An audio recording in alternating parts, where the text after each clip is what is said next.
amajoro y'amaganya y'amivu y'amaraso ubwo abacu bashiraga ibuka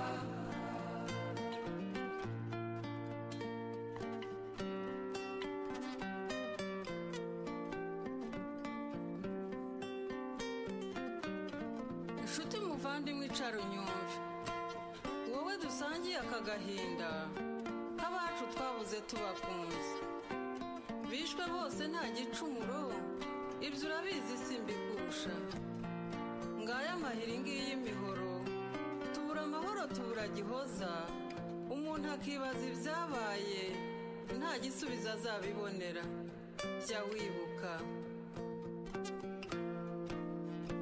ibuka ibuka ntukibagirwe na gato ya minsi y'amarira amajoro y'amaganya y'amivu y'amaraso ubwo abacu bashiraga ibuka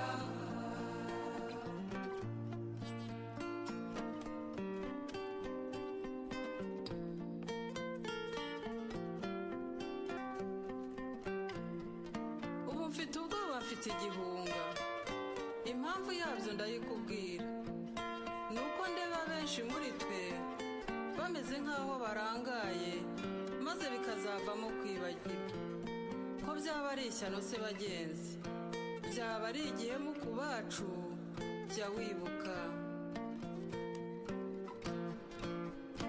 ibuka ibuka ntukibagirwe na gato ya minsi y'amarira amajoro y'amaganya y'amivu y'amaraso ubwo abacu bashiraga ibuka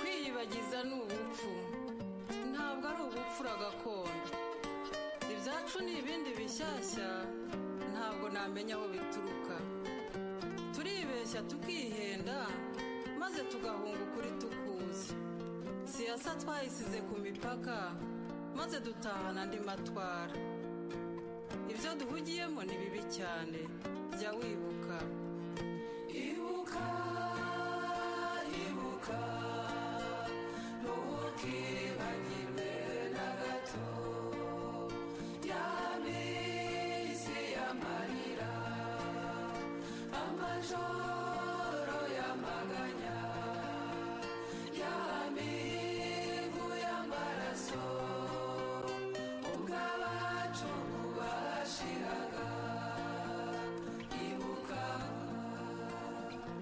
ishyari ni ryinshi dufite itiku turareguzwa turapfa imyanya turacura ibinyoma bivamo impuha ndabona cyaruswa cyotota tutitonze twakiyoboka inda nini dufite yamize imbabazi na ya mfubyi ntituyireba urukundo rwimukiye uburyarya reka turaryana nk'abatava indi imwe mbese twabaye banga mwabo mwokabyara mwe mugaheka dusubize amaso inyuma gatoya ejo tudacana uwo twazimije tujye twibuka ibuka ibuka ntukibagirwe na gato ya minsi y'amarira amajoro y'amaganya y'amivu y'amaraso ubwo abacu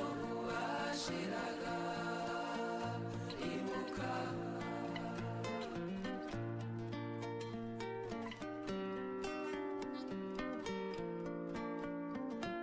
ngo ubuzima ni ukuri burakomeza sinkubwiye ngo ujye mu buriri wiyorose uzahorote, iyo siyo nama nakugira. Ariko rero ibyo ukora byose, aho ujugurika umunsi nijoro ushaka ibintu n'amafaranga, jya ubikora wibuka abagiye, ntugategereze gusa uyu munsi.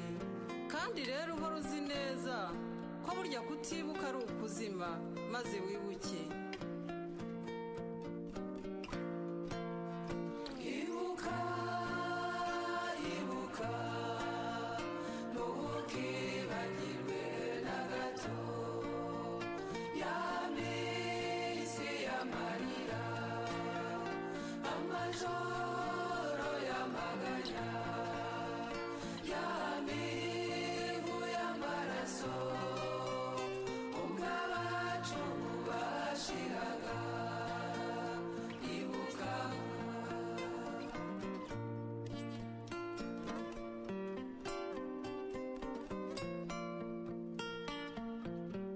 Erega kwibuka si icyaha, ntabwo kwibuka ari inzika ihora itekereza guhora, ahubwo kwibuka byangombwa ku munyarwanda ugifite umutima ni ukuzirikana ubudatuza, ni uguharanira ubutabera, ni uguhiga umugome aho ari ngo ayo marorerwa ahere burundu. Tujye twibuka. Ibuka, ibuka, ntukibagirwe na gato ya minsi y'amarira, amajoro y'amaganya, ya mivu y'amaraso, ubwo abacu bashiraga.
Good afternoon, everyone. Please begin to take your seats for those who are not seated yet. Our program will begin shortly. Mwiriwe mwese, turabasaba gufata imyanya yanyu, abatarayifata, gahunda iratangira mu mwanya muto. Murakoze.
Ubuzima bwanze kuzima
byajyanye nka Mukungwa na Nyabarongo. Reka nze nihoreze abafite intimba bacu batuvuyemo tukibakunda, baratengamaye ijuru kwa Jambo, baragororewe kandi bari mu mahoro. Nyabarongo warariye ntiwigera uhaga, kuva kera babishaka kenshi bakugaburira,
dufatane mu nda turwanye ikibi kidusubiza inyuma utishobora ntibikabe intego duhore twibuka abacu tudaheranwa n'agahinda hari icyizere mu gihugu cyacu hari icyizere mu rubyiruko cyo kongera kubaho kandi tukabaho neza ndabona umucyo utamirije u Rwanda ureke guheranwa n'agahinda birwa mubyeyi mwiza Rwanda ngobyi yaduhetse Rwanda ngobyi yaduhetse Rwanda wehe Rwanda ngobyi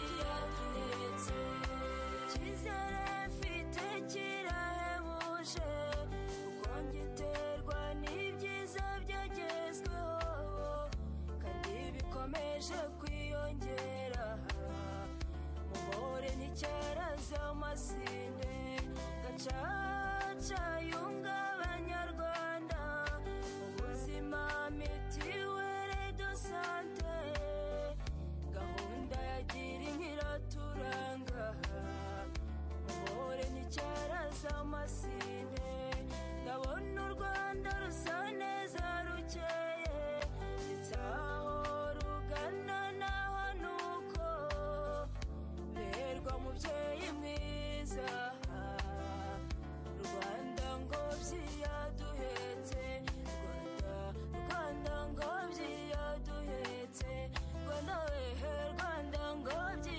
yaduhetse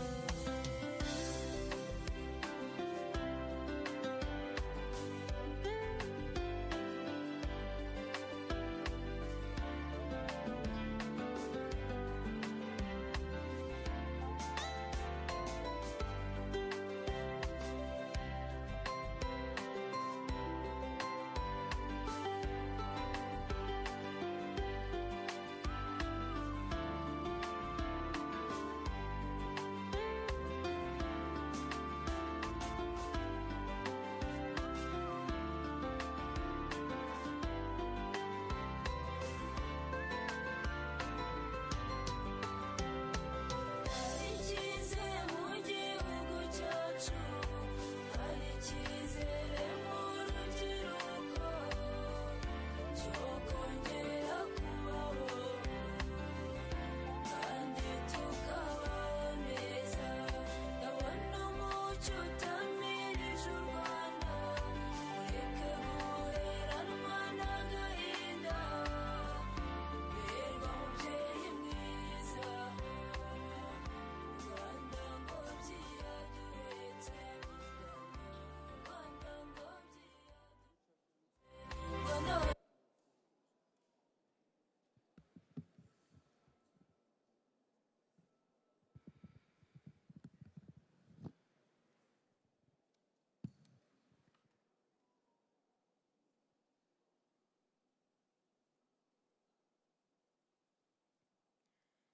Distinguished Ambassador of the Republic of Rwanda to the United States, Honorable Mayor of the City of Kentwood, esteemed faith leaders, Rwandan community leaders, distinguished survivors, leaders of Ibuka USA, honored guests, members of the Rwandan community, friends of Rwanda, ladies and gentlemen, good afternoon.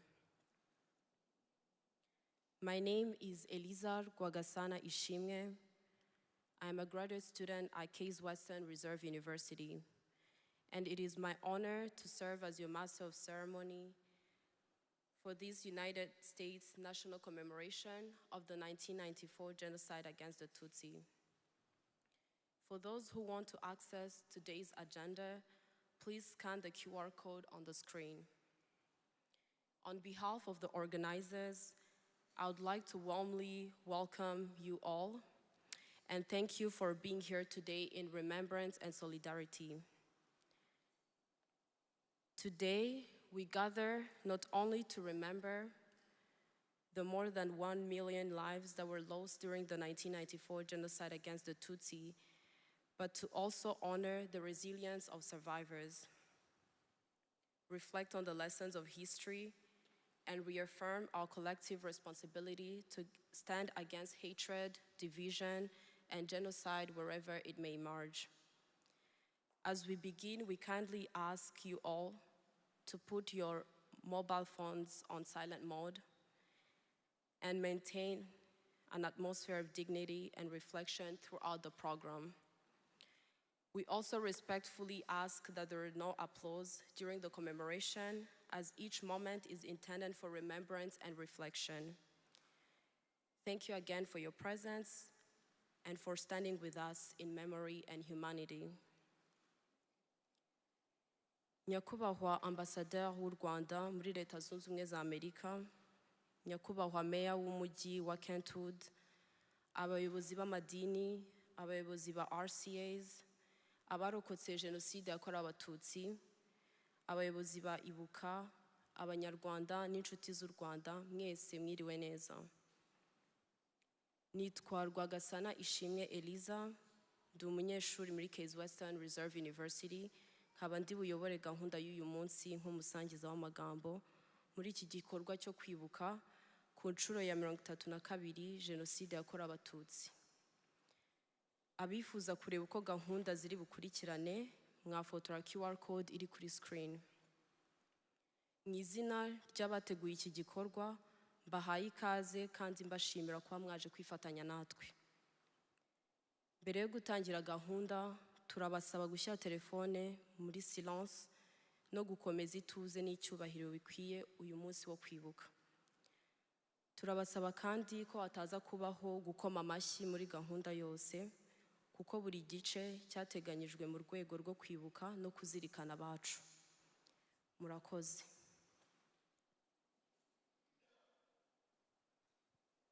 Before we begin, we would like to ground ourselves in prayer. It is my honor to welcome Senior Pastor Espoir Muhabgantebe of Zion Temple Celebration Center to lead us in prayer.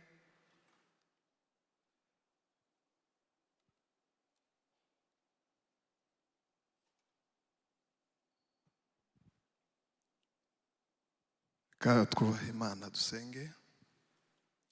Mana yacu y'ubuntu n'urukundo rwinshi, turagushima kubw'uyu mugoroba mwiza uduhaye abangana batya kuba hano hantu.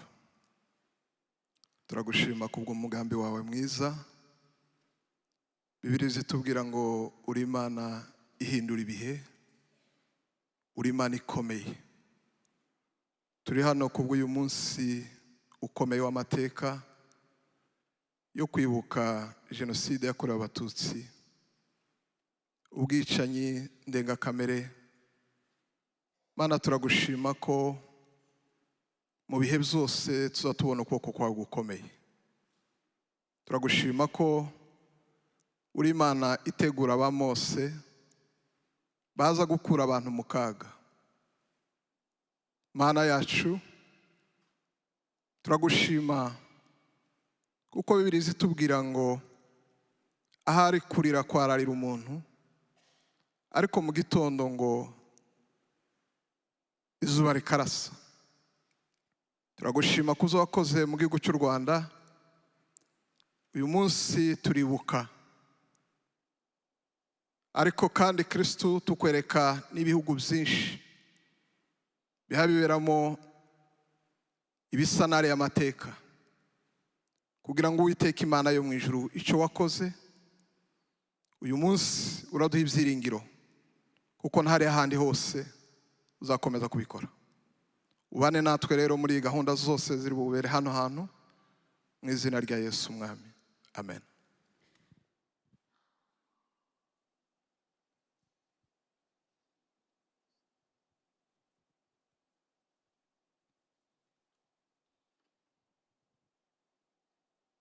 Thank you, Pastor Espoir.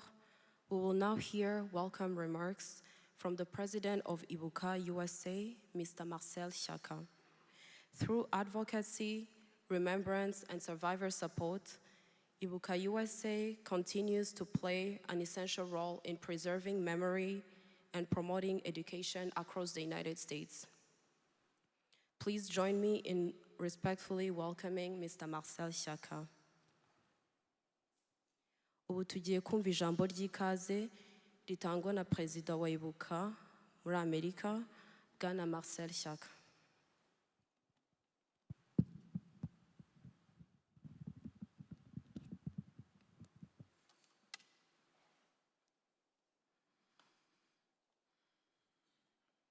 Akoze cyane, Eliza. Good afternoon. Ambassador of the Republic of Rwanda in the United States.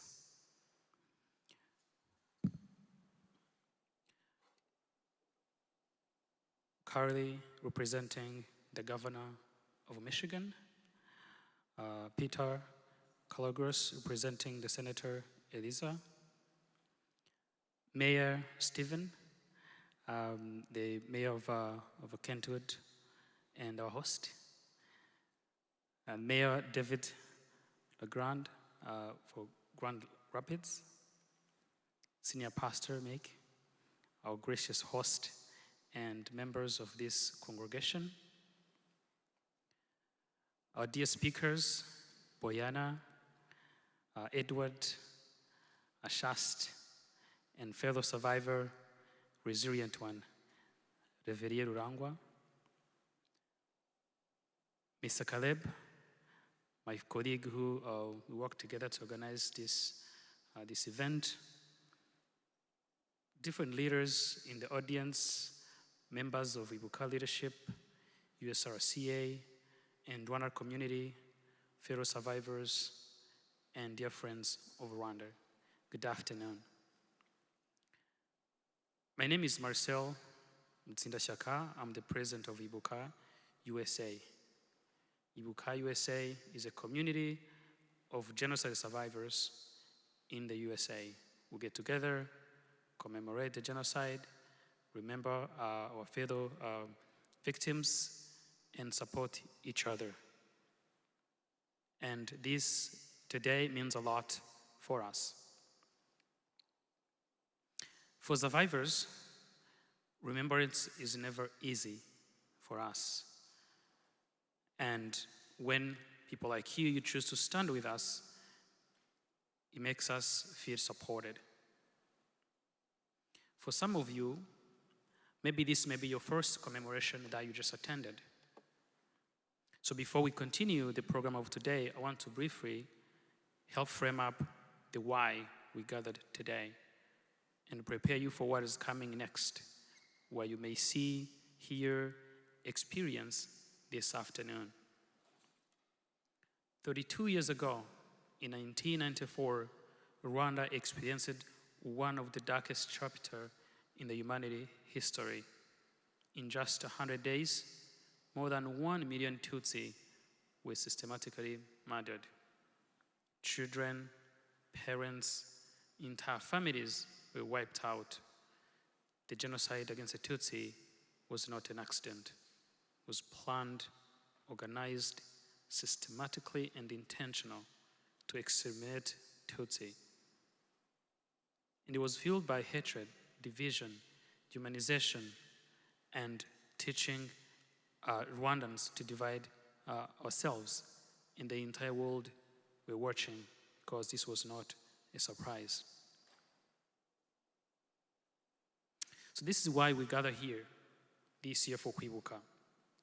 Kwibuka means remember, Kinyarwanda. Yes, remember means looking back, but it also means honoring lives that were stolen. It is standing with the survivors. It is protecting the truth. It is fighting denial. And it reminds us that it reminds the world that this can happen elsewhere, but also that we have to react, and it is our responsibility.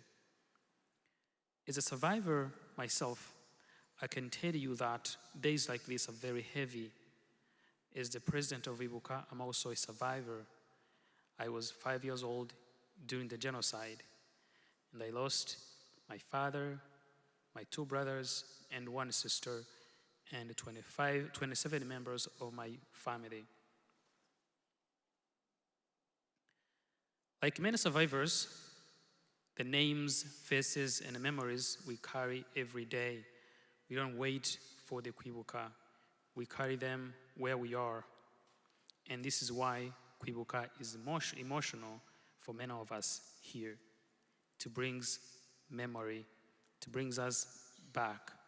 We remember voices, we remember our families, and we remember people we loved who should still be here today. Some survivors we see carry trauma, fear, grief, and pain that words cannot explain. Some of us, people say that we're very quiet because we have no words to explain what we saw and what we experienced. So today, you may see tears, you may feel heaviness, some moments may be emotional, but it is okay. It's definitely okay, because for survivors, it is not simply history. Those are memory we live every day. So this weekend has been deeply meaningful for us, for our community. Yesterday, survivors, our families, and young people gathered for survivors reunion here in the same very church, which we're so grateful for you and the congregation to welcome us. We created a safe space for us for honest conversation about trauma, healing, resilience, and identity, and hope across many generations. So last night, again, we gathered in a night of remembrance where we reflected, we listened testimonies, we honored names and memories of our loved ones, not only how they were killed, but fully who they were, their values, their personalities, and we try to embody this in us because that's the way we should really remember. And today we continue the journey again. As we move through the program of this afternoon, you will experience moments of remembrance, testimony, reflection, some music, of course, and historical context of what happened, and the conversation about memory, justice, healing, and resilience, but also prevention. You will hear survivors' testimony. You will hear reflection from scholars, leaders, and advocates.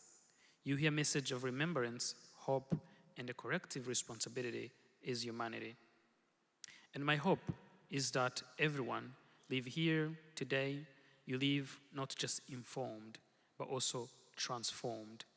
Because genocide begins not with killing, but by words, slowly. And remembrance is how we push back against that darkness, is humanity. I also want to take a moment to thank the leaders of Michigan community, Rwandans who live right here, leaders of this great state, and we want to thank the city of Kentwood for officially welcoming us. I also want to thank the mayor of Grand Rapids, the governor of Michigan, for issuing official proclamation in remembrance of the genocide against the Tutsi. For many people, proclamation may feel like ceremonial, but for survivors, we carry this deeply and we appreciate it. This, to us, is said, we see you, we acknowledge your pain, we honor the lives that we lost, we stand with the truth, and we not forget.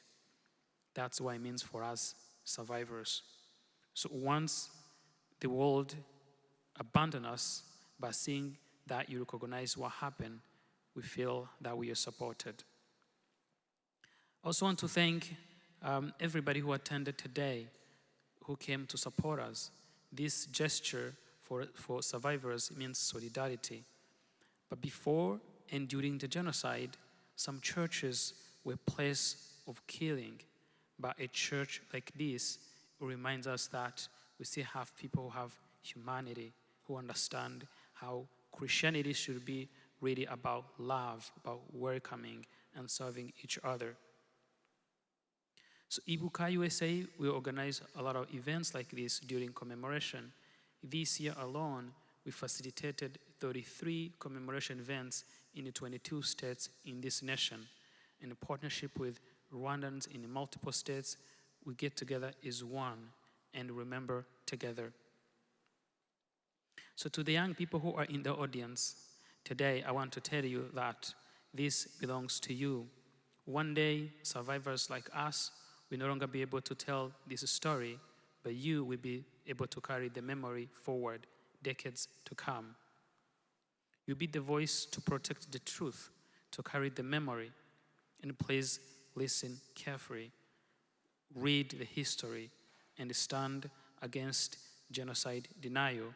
Today, we remember that we lost 1 million and more Tutsis in Rwanda, and it should never happen again. So I want to conclude by thanking you all on behalf of my fellow survivors, and again telling fellow survivors, thank you for your courage to come here today, because I know it is so personal, it is so hard, but remember, you are not alone.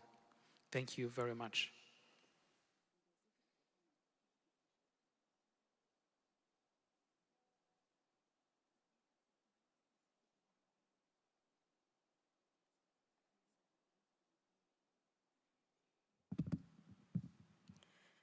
Arakoze Bwana Marcel Shyaka. Mu ncamake yatubwiye yuko duhuriye hano twibuka abarokotse Jenoside yakorewe Abatutsi. Imyaka 30 ishize, u Rwanda rwanyuze mu mateka mabi ashaririye yatwaye ubuzima bw'Abatutsi barenga miliyoni. Turabibuka uyu munsi. Yavuze ko ubwo Jenoside yakorerwaga Abatutsi yari afite imyaka 5, yabuze abagera kuri 27. Abarokotse Jenoside bafite umutwaro ukomeye wo gutwara ibikomere, kwibuka n'amateka yacu. Yagarutse ku munsi w'ejo aho abarokotse Jenoside yakorewe Abatutsi harimo abakiri bato, abanyuze muri Jenoside n'abarokotse bahuriye hamwe baganira ku mateka yacu. Kwibuka ntabwo ari ibidusubiza inyuma, ahubwo ni ibidukomeza. Turashimira Meya wa Grand Rapids kuba yaremeye Jenoside yakorewe Abatutsi ku mugaragaro. Bifite igisobanuro gikomeye kuko twumva mudukomeje kandi muri kumwe n'abarokotse Jenoside yakorewe Abatutsi. Kuba twibukiye mu rusengero uyu munsi bifite icyo bisobanuye, kubera insengero mu gihe cya Jenoside zakoreshwaga zicirwamo Abatutsi, ariko ubu niho turi kwibukira. Turashimira ubuyobozi bwa Kentwood Community Church.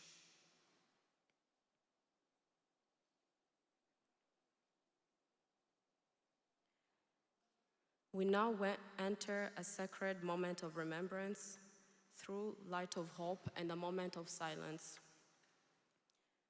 Candles symbolize memory, dignity, resilience, and hope. Even in moments of profound darkness, light endures. As these candles are lit, we remember the innocent lives that were taken during the 1994 genocide against the Tutsi. We remember the families that were destroyed, the communities that were devastated, and the survivors who continue to carry memories with extraordinary courage. And we reaffirm our responsibility to preserve truth, fight denial, and ensure that such atrocities never happen again. At this time, I invite the Ambassador of Rwanda to the United States, Ambassador Mathilde Mukantabana, Mayor of Kentwood, Mr. Stephen Kepley, Mayor of Grand Rapids, Mr. David Legrand, President of Ibuka USA, Mr. Marcel Shyaka, and President of USRCA Michigan, Mr. Caleb Wagaba, who will initiate the light of hope.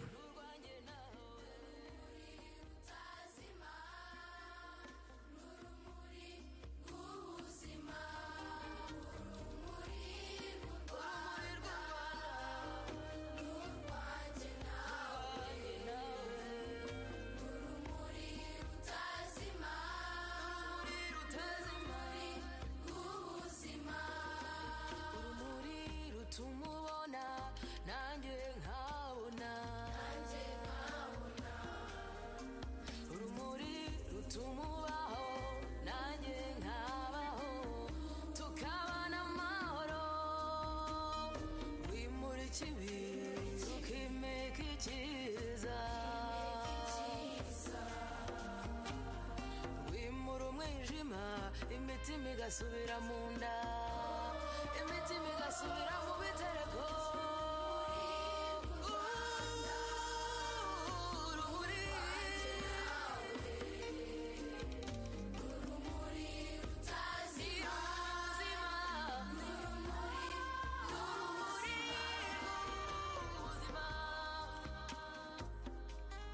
Everyone else can now use their candles.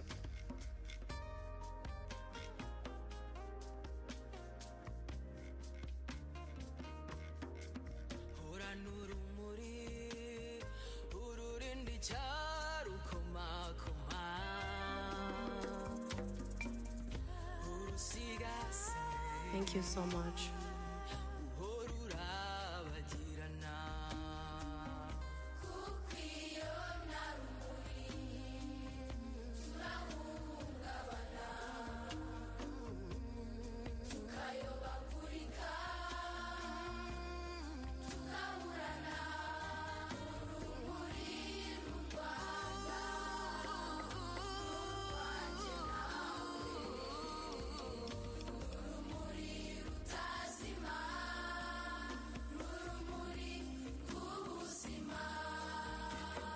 turiho turi urumuri turiho ariko kandi turibuka turiho turi umwe turiyubaka Thank you. turi urumuri rutazima We will now observe a moment of silence, and we kindly ask all guests, if you're able, please stand up.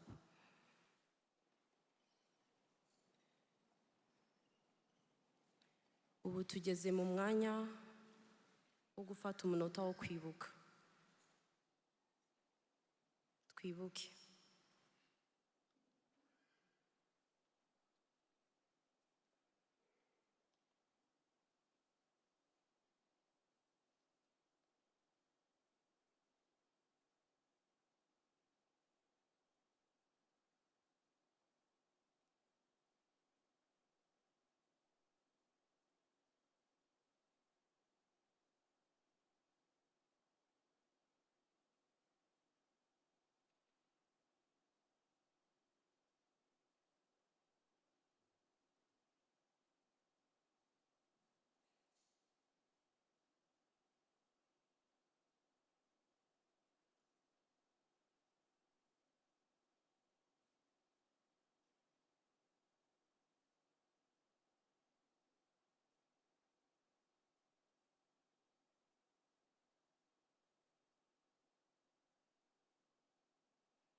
Thank you.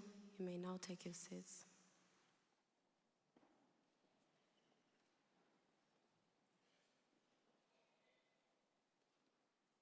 We will now watch a short historical reflection film presenting the context, the truth, and the enduring lessons of the 1994 genocide against the Tutsi.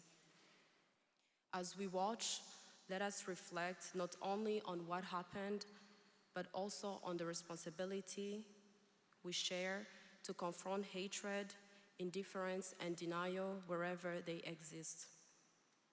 Please turn your attention to the screen. For much of the world, Rwanda first existed in 1994. And yet, our story starts long before this. Before colonialism, Rwandans had a rich culture, one language, and the people were united around their own organic form of governance.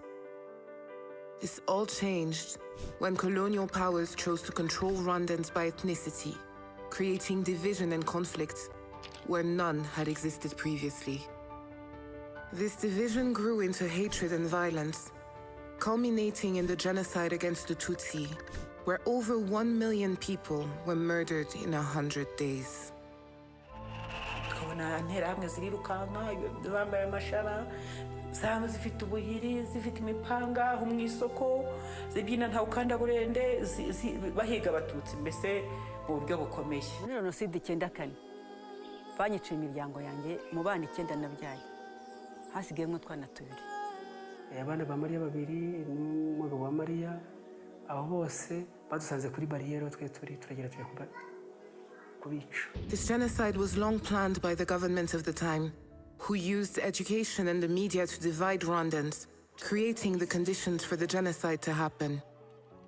The preparation of the genocide and of the 100 days of killings happened in full view of the world, who stood by, watched, and did nothing. No one came to Rwanda's rescue. The killings were only stopped when the Rwanda Patriotic Front overthrew the genocidal government. From that moment, Rwandans began the long, hard road to recovery, healing, and reconciliation. Mu mwaka w'ibihumbi 2004 nibwo nafashe icyemezo cyo gusaba imbabazi Mariya.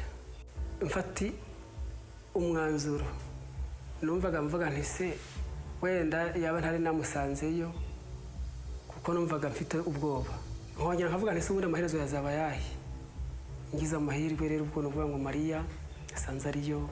Nibwo rambwiye nti uko biri kose urabizi ngende mu bantu nyine bakwiciye ariko noneho ndagira ngo umpe imbabazi. Byagiye bigenda gahoro uko dusabana, uko duhura, uko tuvugana, uko twigishwa, haciye mu nyigisho nyinshi cyane. Ntabwo byari byoroshye. To heal the wounds of a nation where neighbors killed neighbors, and even some family members turned on each other, the new Rwanda had to find a way to deliver justice for the victims, which could manage the scale of the crimes, and could also heal the torn social fabric of our society. So, we turned to our history for the answer. We set up gacaca tribunals, a traditional form of community justice where citizens elected Inyanga Mugayo, men and women of integrity in their communities, who heard almost 2 million genocide cases. This not only ensured that justice was delivered, but also established the truth of the killings. Reconciliation could begin at last. Gacaca zimaze kugeramo abaturage tugakorana bari abafunguye bakaza. Bagashinjanya. Kanaka uwe kanaka twajyanye mu gitero. Uwe kanaka twajyanye mu gitero. Ngo kuko abakoze genocide, ngo kuko bagaragaye. Abenshi rero muri gacaca byatumye bamenya uko ababo bishwe, barihangana barabyakira, bamenya naho bajuguwe. We asked that the genocide survivors make huge sacrifices by putting aside their desire for retribution in favor of forgiveness and reconciliation. And we asked all Rwandans to leave the ethnic divisions in the past and embrace a future of Rwanda, where we are all Rwandan. Rwanda is still a work in progress. It is up to the next generations to learn the true story of our past, to protect against genocide, denial, and hate, and keep the memory and the lessons of our history alive. En fait, le négationnisme est en pleine expansion sur Internet, sur les réseaux sociaux, puis sur Twitter, Instagram, Facebook, TikTok. Le discours n'a pas changé. Certaines personnes vont par exemple prétendre que le génocide n'a pas été planifié, mais que les gens se sont mis en colère et ont commencé à tuer. Il faut qu'on soit plus nombreux à protéger la vérité, à protéger l'histoire du génocide contre les Tutsis sur ces plateformes-là.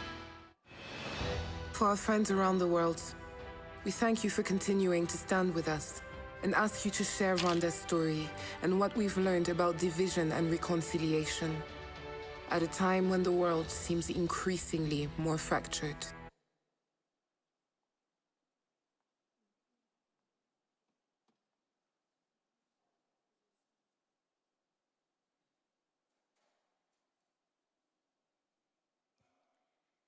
Thank you for reflecting with us. We now enter one of the most important moments of today's commemoration, survivor testimony. Testimony is memory, courage, and carries truth across generation. Through survivors, history continues to speak. Through listening, we honor that truth and protect it from silence and denial. It is my honor to welcome Mr. Reverien Rurangwa, who is a survivor of the 1994 genocide against the Tutsi and went through unimaginable pain and loss, yet chose to transform his history into a voice of truth, memory, and resilience.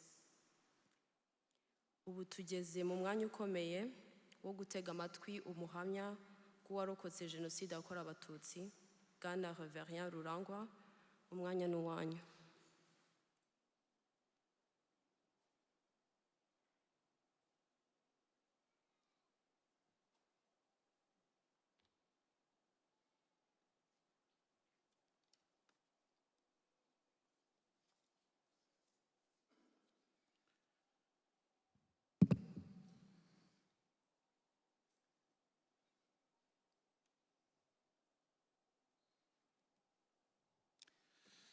Muraho mwese, nitwa Rurangwa Reverien, nkaba naracitse ku icumu rya jenoside yakorewe abatutsi 1994 1994. Nari mfite imyaka 15. Uko mumbona aha siko navutse. Inkovu zose mubona ni imipanga y'abahutu. Akaboko k'ibumoso baragaciye, mu mbavu z'ibumoso mfite amacumu 2, ku rutugu mfite nta mpungano y'umwanzi. Ijisho ry'ibumoso ni ikirahure.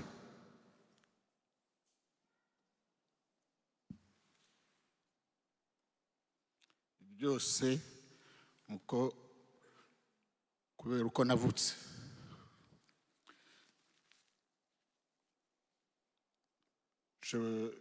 Ngiye gutemanya mu gifaransa kuko nicyo maîtrise kurusha English.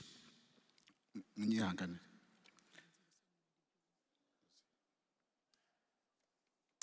Good afternoon, ladies and gentlemen. My name is Nicole Karekezi, and I'll be summarizing, or at least attempting to summarize, his testimony in English. What he was saying was that his name is Reverien Rurangwa, and he'll be our survivor who's giving his testimony this afternoon.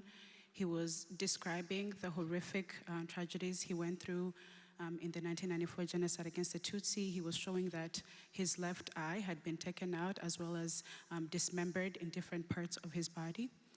He will be sharing his testimony in French as he left Rwanda when he was really young. He was 15 and went to Switzerland. So French is the language he feels best to express himself.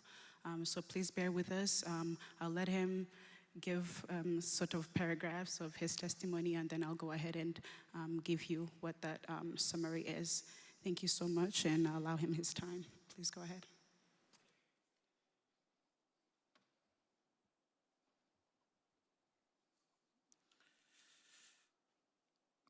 Je m'appelle Reverien Rurangwa.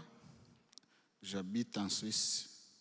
Je suis un père d'un petit garçon de 3 ans qui est né au mois d'avril en 2023. 32 ans après. Pour certains d'entre vous, c'est toute une vie. Pour moi, c'est le nombre d'années que j'ai passé à être 2 personnes à la fois, celui que j'étais avant et ce que le génocide a fait de moi. Je suis rescapé du génocide de Tutsi au Rwanda en 1994. J'avais 15 ans. Je témoigne depuis des années dans les écoles, des universités, des parlements, des cérémonies de commémoration comme aujourd'hui. J'ai écrit un livre qui s'appelle « Génocide ». Ce mot, je l'ai choisi moi-même parce que génocide, c'est ce que je suis. Un génocide n'efface pas seulement ceux qui l'ont tué. Il manque pour toujours ceux qui survivent. Je vous parle des morts parce que les morts ne peuvent plus parler et parce que tant qu'il y a des vivants pour témoigner, il y a une chance que le monde se souviennent. My name is Reverien Rurangwa, and I live in Switzerland. I'm a father of a little boy who just turned 3 this April. 32 years later, for some of you, that's an entire lifetime. For me, it is the number of years I have spent being two people at once, the person I was before and the person the genocide made me become. I have been sharing my testimony for years in schools, in universities, parliaments, and commemoration ceremonies such as this. I wrote a book called Genocide, or Genocide. Genocided. I chose that word because genocided is what I am. A genocide does not only erase those it kills, it marks forever those who survive it. I speak for the dead because the dead can no longer speak.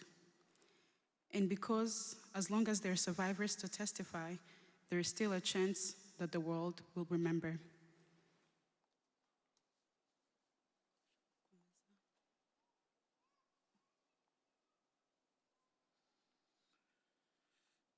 Je suis né le 3 juin 1978 à Mugina, un village situé à une vingtaine de kilomètres au sud de Kigali, au cœur du Rwanda. Mugina, ce mot, pour moi, a deux sens. Il signifie mon enfance, ma famille, la vie d'avant, et il signifie aussi la colline où tout s'est arrêté. Avant 1994, j'avais une famille comme tout le monde, une grande famille, comme beaucoup de familles rwandaises. Un père, une mère, des frères et sœurs, des oncles, des tantes, des cousins, 43 personnes qui portaient le même sang que moi, qui vivaient près de moi, qui mangeaient avec moi. J'avais 15 ans et j'étais heureux.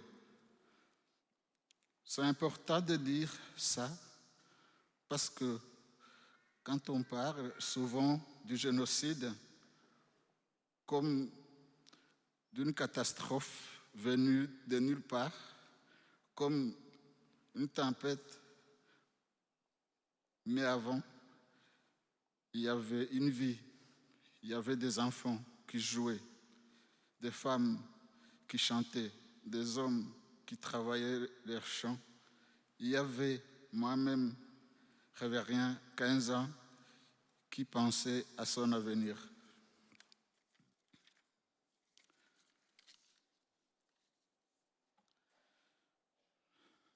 Je savais que nous étions Tutsi. Je savais qu'il y avait des tensions dans le pays, une longue histoire de discrimination, de violence cyclique contre les Tutsis depuis l'indépendance. Mais le Rwanda, c'était aussi mon pays, c'est notre pays à tous. Ce que je ne savais pas encore, c'est que personne, peut-être, ne voulait vraiment croire ce que les gens que je connaissais, les voisins,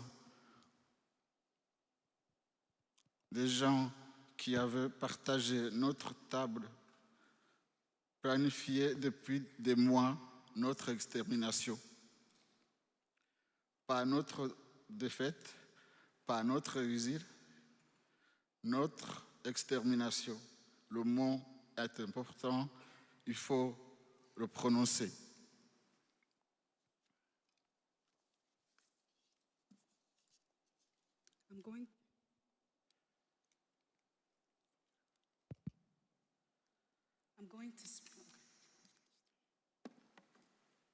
I'm going to speak to you about my life before the genocide against the Tutsi in 1994. I was born on June 3rd, 1978 in Mugina, a village located 20 kilometers south of Kigali in the heart of Rwanda. Mugina, for me, it has two meanings. It means my childhood, my family, my life before. And it also means the hill where everything ended.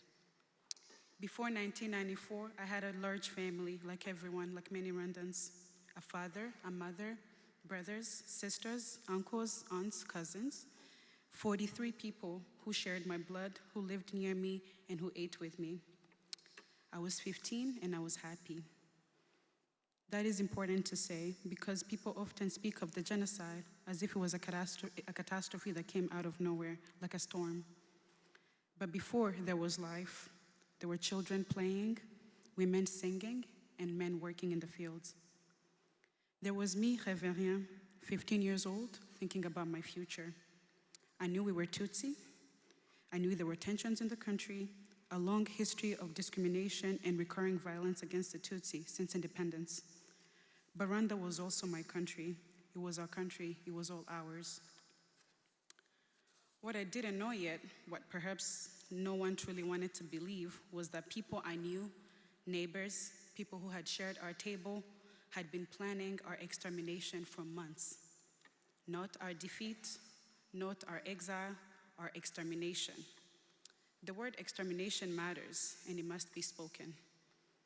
Now I'm going to take you through the journey of, he's going to take you rather, through the journey throughout the genocide.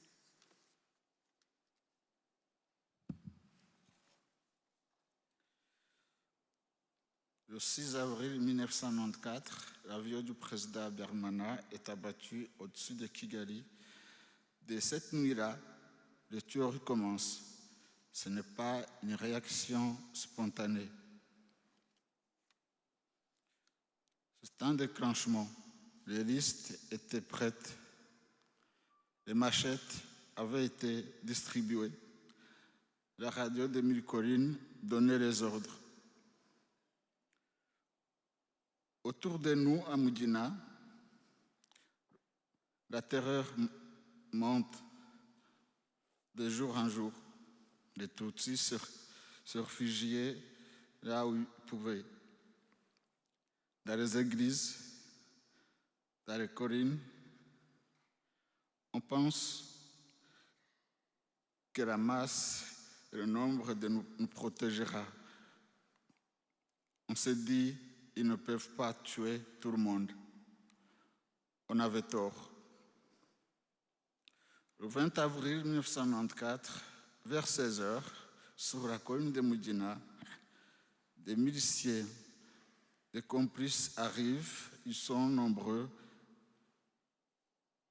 Ils ont des machettes, des gourdins, des lances. Je ne savais pas, je ne veux pas vous dire, décrire en détail ce qui s'est passé. Pas parce que je veux vous partager, mais parce que certaines choses ne peuvent pas vraiment être dites. Elles peuvent seulement être portées.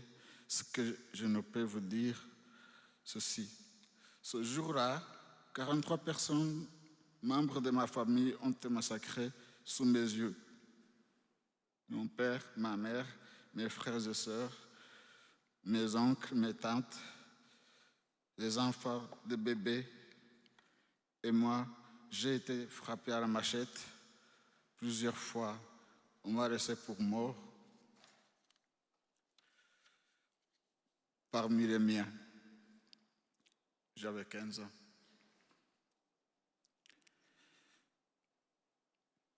Je portais en moi ce mot que je ne comprenais pas encore pleinement. Survivant. Je veux vous dire quelque chose que peu de gens comprennent vraiment. Survivre à un génocide, ce n'est pas une victoire. Ce n'est pas un miracle qui vous remplit la gratitude. C'est d'abord une question terrible que vous posez chaque matin. Pour moi, pourquoi moi et pourquoi pas eux? Pendant des semaines, après le massacre, je gisais parmi les morts, blessé gravement, défiguré, sans pouvoir bouger. Ce sont les troupes du Front patriotique rwandais qui m'ont secouru en juin 1994, quand ils ont repris le contrôle du pays et mis fin au génocide. J'avais survécu à l'insupportable, mais le corps que j'avais, le visage que j'avais, n'était plus tout à fait le même. Les cicatrices, les mutilations, et cela visible pour toujours.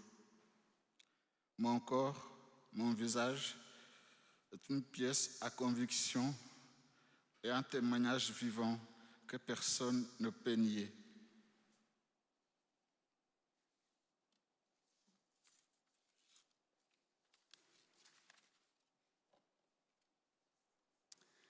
On April 6, 1994, President Habyarimana's plane was shot down over Kigali. That very night, the killings began. It was not a spontaneous reaction, it was a trigger. The lists had been made and they were ready. The machetes had been distributed, and Khadio Milkolin was giving orders on how to exterminate us. Around us in Mugina, terror grew day by day. Tutsis sought refuge wherever they could, in churches, on hills. We thought that the crowd, the numbers would protect us.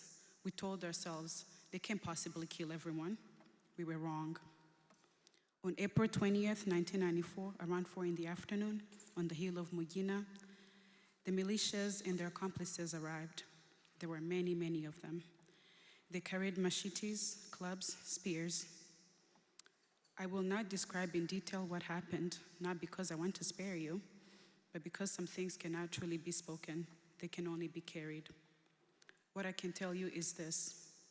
That day, 43 members of my family were massacred before my eyes, 43. My father, my mother, my brothers, my sisters, my uncles, my aunts, children, babies. And as you can see, I was struck with machetes several times.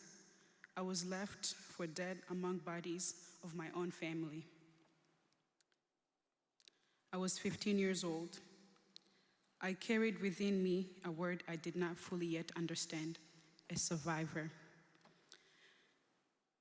I will tell you something few people truly understand.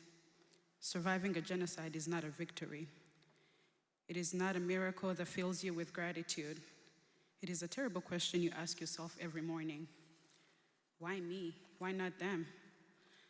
For weeks after the massacre, I lay among the dead, gravely wounded, disfigured, unable to move.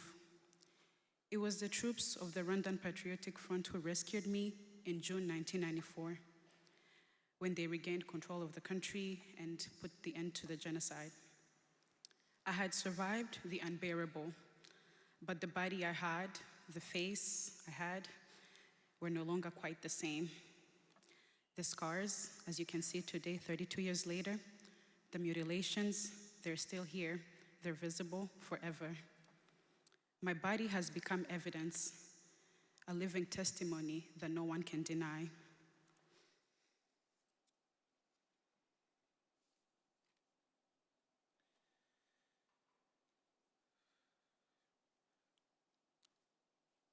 Le 24 décembre 1994, je suis arrivé en Suisse grâce à une ONG qui s'appelle Sentinelle. J'avais 16 ans. Je ne parlais pas français. Je ne connaissais personne. Je portais dans ma chair, dans ma mémoire, des choses que je ne pouvais partager avec personne autour de moi. Au cours des années suivantes, j'ai subi 17 opérations chirurgicales. J'ai passé près de 2 ans à l'hôpital, des médecins, des infirmières, des familles suisses m'ont entouré avec une humanité que je n'oublierai jamais. Luc Duprat est devenu pour moi un père de substitution, sa famille, une famille de substitution.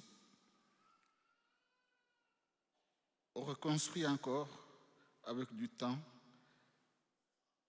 et la science, mais on ne construit pas une famille.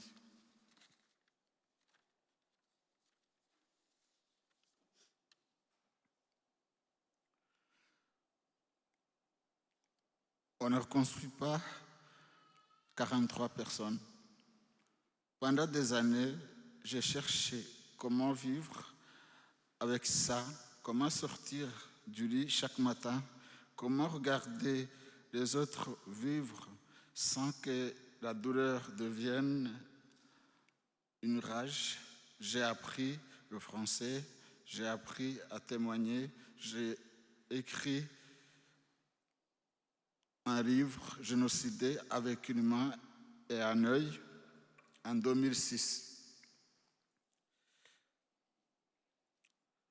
Écrire ce livre a été l'une des choses les plus difficiles et les plus nécessaires de ma vie, parce que mettre les mots sur l'horreur, c'est arracher l'erreur de soi un peu, c'est aussi la rendre transmissible, la rendre réelle pour ceux qui ne l'ont pas vécu. Je vais vous parler d'une chose que les gens demandent souvent, le pardon. Au Rwanda, après le génocide, des programmes ont été mis en place pour encourager la réconciliation.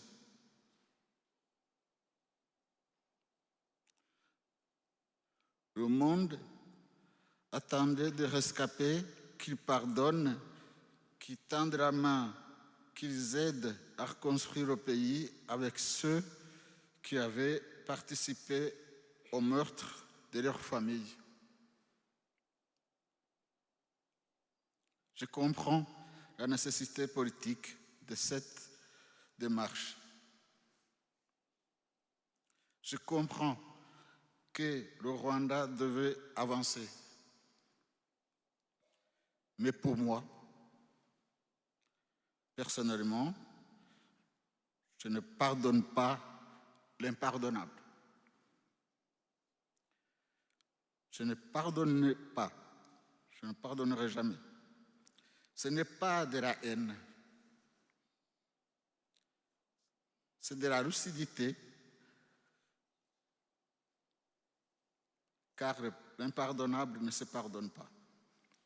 Pardonner à un génocide, c'est accepter. Qui n'a pas demandé pardonner? Comment pardonner celui qui ne l'a jamais demandé? Qui nie, même 32 ans après. Encore, qui dorment tranquillement pendant que les rescapés portent leur traumatisme seuls, ce serait mentir.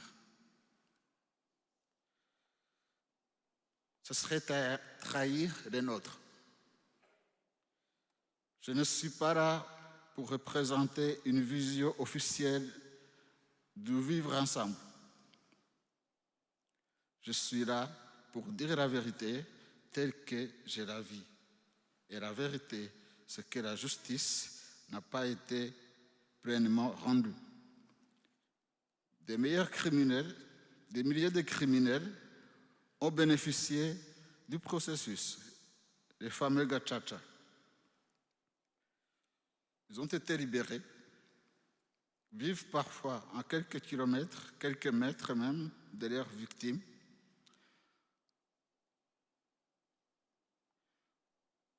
On demande de rescaper l'impossible. Est-ce que tu crois en Dieu? Non. Depuis le 20 avril, je ne crois plus en Dieu. Je lui ai posé la question comme Saint Thomas d'Aquin l'avait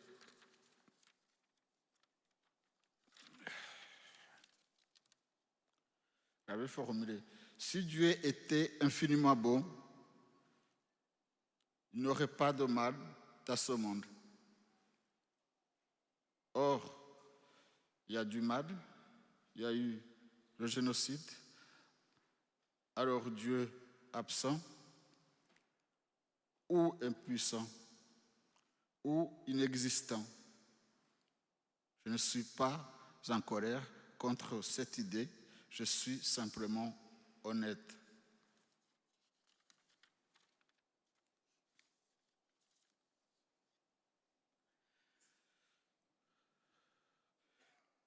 Mais voici en quoi je crois. Je crois à la mémoire. Je crois en témoignage. Je crois que chaque être humain a une responsabilité morale de ne pas détourner les yeux de l'ère commise en son nom ou dans son silence. J'ai parfois été attaqué physiquement en Belgique, en Suisse, par des compatriotes qui voulaient me faire taire.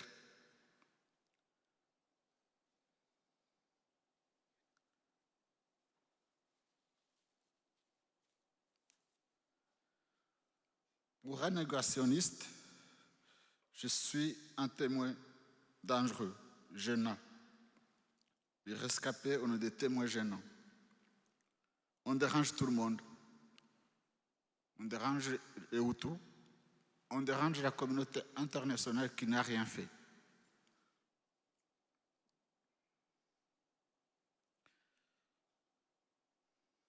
Je ne suis pas seulement un survivant, je suis une preuve vivante que le génocide a bien eu lieu, que ce n'était pas une guerre civile, comme on le prétend souvent, que ce n'était pas une réaction spontanée, que c'était une extermination planifiée. Mon corps dit ce que les archives écrivent. Et puis, la vie a continué, malgré tout. Au-delà de tout, ce que j'aurais cru possible. En 2019, je me suis marié au Rwanda avec Jeanne, elle-même rescapée parmi les rescapés. Deux êtres qui savent ce qu'est l'insupportable et qui ont choisi de vivre quand même. Notre fils s'appelle Ethan Muzigura. C'est le nom de mon père qui ne connaîtra jamais. Mais son nom, il le portera. Avec son nom, il portera la mémoire. Quand je joue avec mon fils, je vis pas simplement, je survis, je vis la preuve.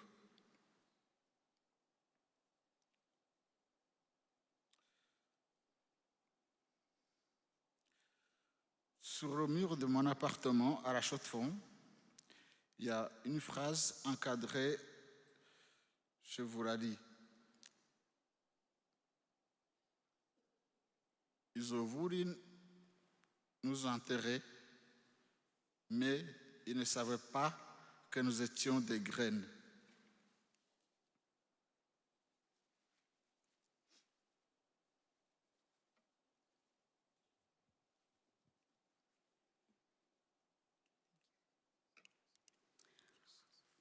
On December 24th, 1994, I arrived in Switzerland thanks to the NGO Centenaire.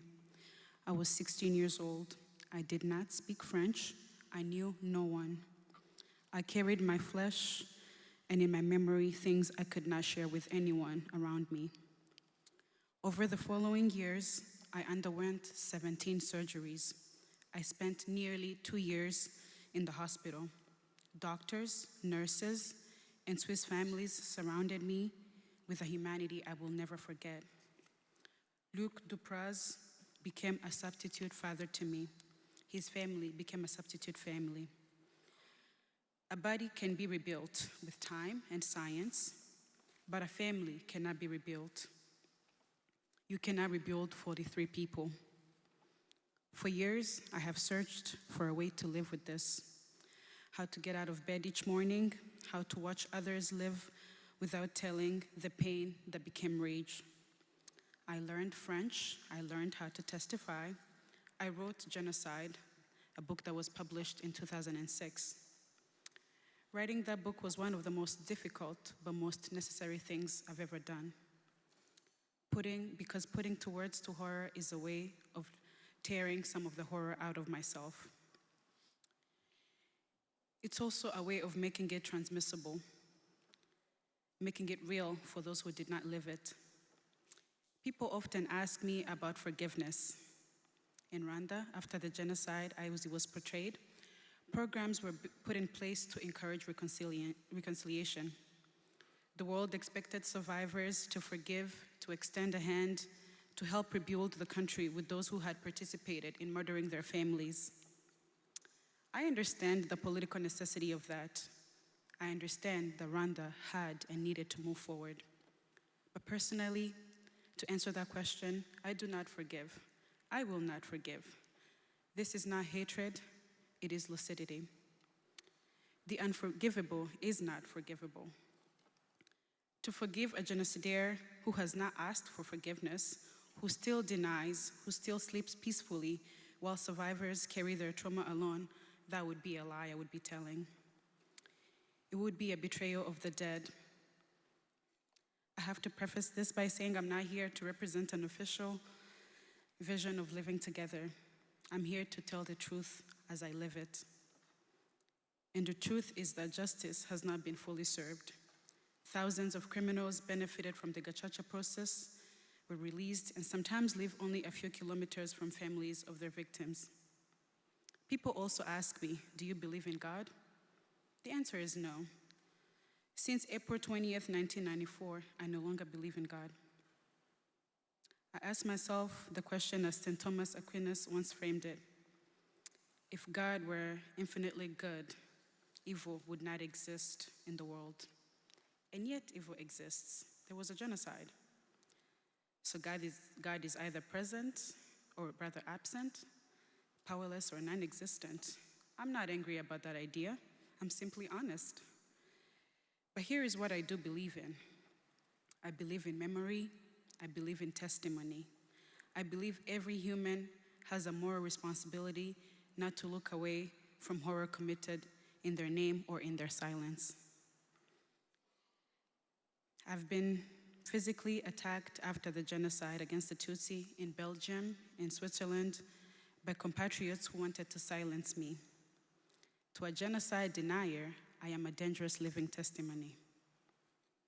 I'm not only a survivor, I'm living proof that the genocide did happen, that it was not a civil war, that it was not a spontaneous reaction, that it was a planned extermination. My body says what archives write. Despite all that struggle, life continued, despite everything, beyond anything I thought possible. In 2019, I married Jeanne in Rwanda, herself a survivor. Survivors among survivors. Two human beings who know what the unbearable is and still who chose to live. We have a son by the name of Ethan Muzigura. Muzigura is the name of his grandfather, my father, who he will never know.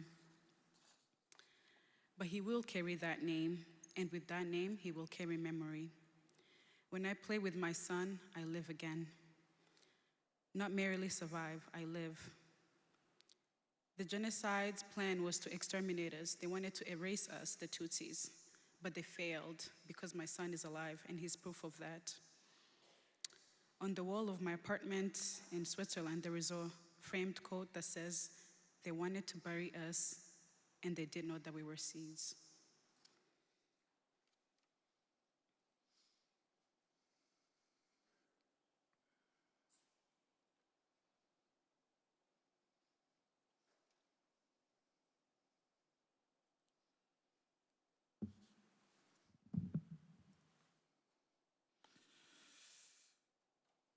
Vous êtes ici en machine gun. Vous êtes peut-être loin géographiquement du Rwanda. Vous vous demandez peut-être ce que cette histoire a à voir avec vous. Elle a tout à voir avec nous. Le génocide des Tutsi n'est pas seulement une tragédie rwandaise, c'est une tragédie humaine. Elle a eu lieu parce que le monde l'a laissé faire. En 1994, la communauté internationale savait, les Nations Unies savaient.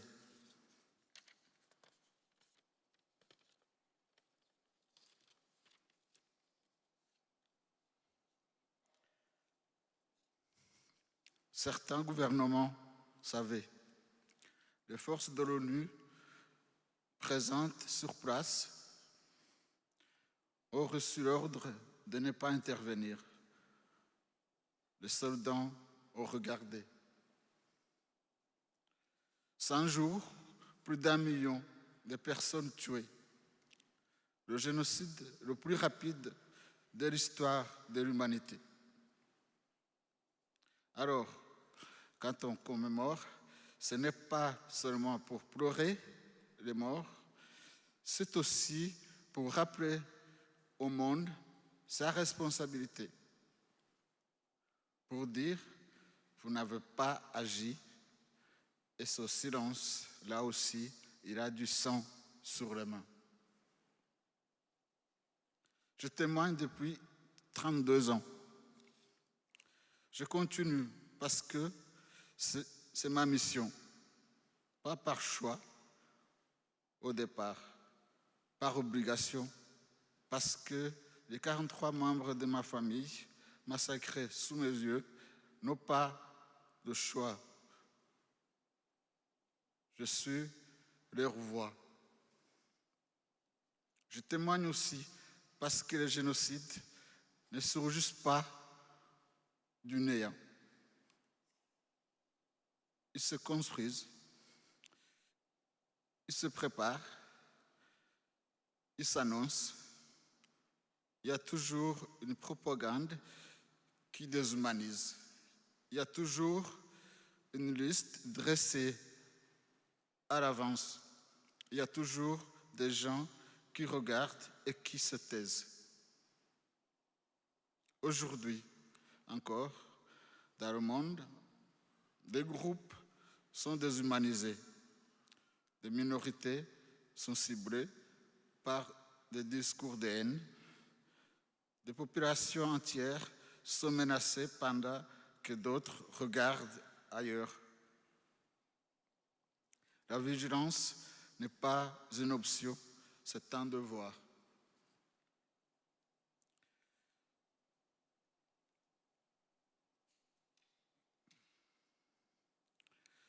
Je terminerai par ici. Je suis arrivé en Suisse à 16 ans, brisé, mutilé, seul. On m'a reconstruit, pas entièrement. Personne ne peut faire ça, mais assez pour que je puisse me lever, parler, écrire, aimer, avoir un fils. Je suis mort vivant, qui a choisi de vivre. Je vous demande, à vous qui m'écoutez aujourd'hui, de faire quelque chose de simple, mais d'essentiel. Souvenez-vous, parlez autour de vous, Ne laisse pas la mémoire du génocide des Tutsi devenir une note de bas de page de l'histoire. Plus d'1 million de personnes ont été tuées en 100 jours parce que le monde n'a pas voulu voir. Voyez, rappelez-vous, transmettez pour que personne n'oublie et ne sombre dans l'indifférence et le je m'en foutisme. Je vous remercie.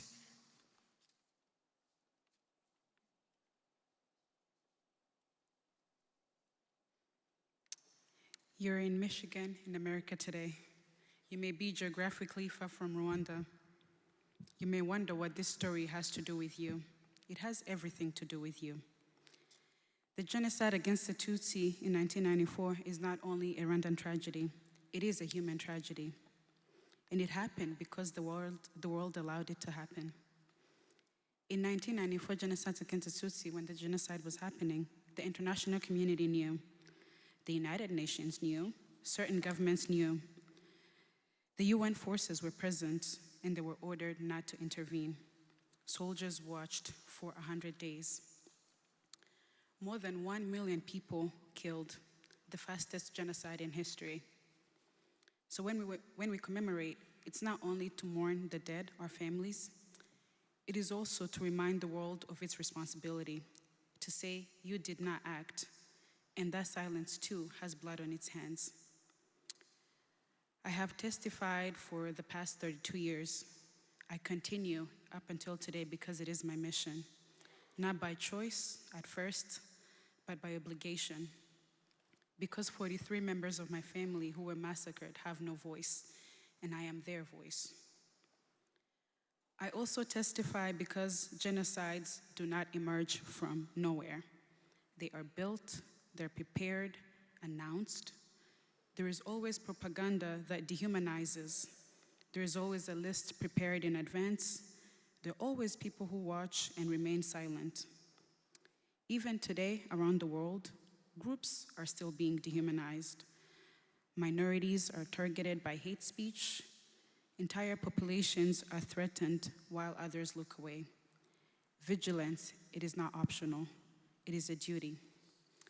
And I will end with this. I arrived in Switzerland at 16, broken, mutilated, and alone. People have helped me rebuild over years. Not completely, no one can do that, but enough so that I could stand and speak and write and love and have a son. I'm a living dead man who chose to live. And I ask you, people who are listening today, to do something very simple but essential. Remember, Ibuka. Speak about this around you. Do not let the memory of the genocide against the Tutsi become another footnote in history. More than 1 million people were killed in 100 days because the world chose not to see. So please, see, remember, and pass it on so that no one forgets and no one sinks into indifference. Long live memory. Thank you so much for listening to us.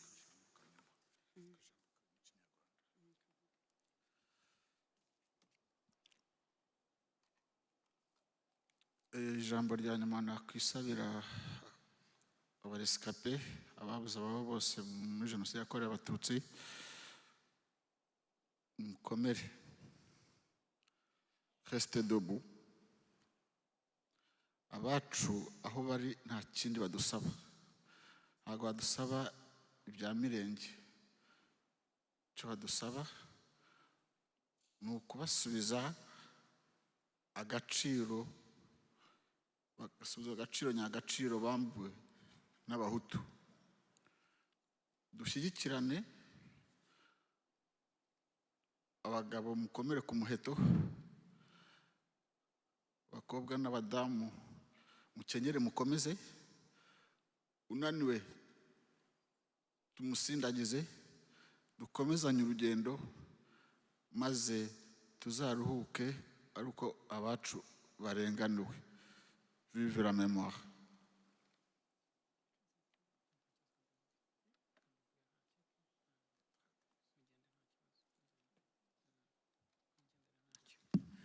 Thank you very much, Reverend Rurangwa. As I mentioned to you before we start, survivors will live with pain, deep pain. His face has to be reconstructed to look like that for many more years. And now he's shedding his memory. We have women who were raped, and out of rape, they have kids. Those kids, they have history. They have to live their life. So survivors will live with a lot of pain, and on both spectrum. But also, healing and forgiveness is a personal journey. It's like faith. You can't force it. It is genuine. It is organic. When you talk about healing and how survivors need to continue to be next to them, to comfort them, and accompany us in this healing journey, this is what we are talking about. And thank you, Reverie, for sharing all of that. And he ended telling all of us, mostly survivors, to stay strong and be resilient. I will also add that the phrase he was using, saying Abahutu, meant killers, because all Hutus did not commit genocide. In fact, some of them saved survivors. I would say that what Reverie mentioned, it's deep, it's a painful, personal story of survival, but also resilience. If you're not a survivor in the audience or at home, please get close to them. Be a good neighbor. Be a good fellow. Accompany them in their journey of healing. As I mentioned, it is personal and you can't rush it. For you who are here, people of faith, we encourage you to pray for survivors, because it's so hard to believe, like Javier, when he went through all of this, but also we know that hope still exists. Good people exist. We would also mention that many survivors still live in Rwanda, next to those who committed genocide. It is so painful, but also some have made a tremendous progress in reconciliation, in forgiveness. Not all, but many have done that. And we also recognize the effort that was made after the genocide, where the genocide has stopped. Now genocide is no longer happening again in Rwanda. For survivors, we feel and we see that as hope for tomorrow. But also that hope comes with the responsibility of all of us to make sure that it doesn't happen again. Thank you, Brother Reverie.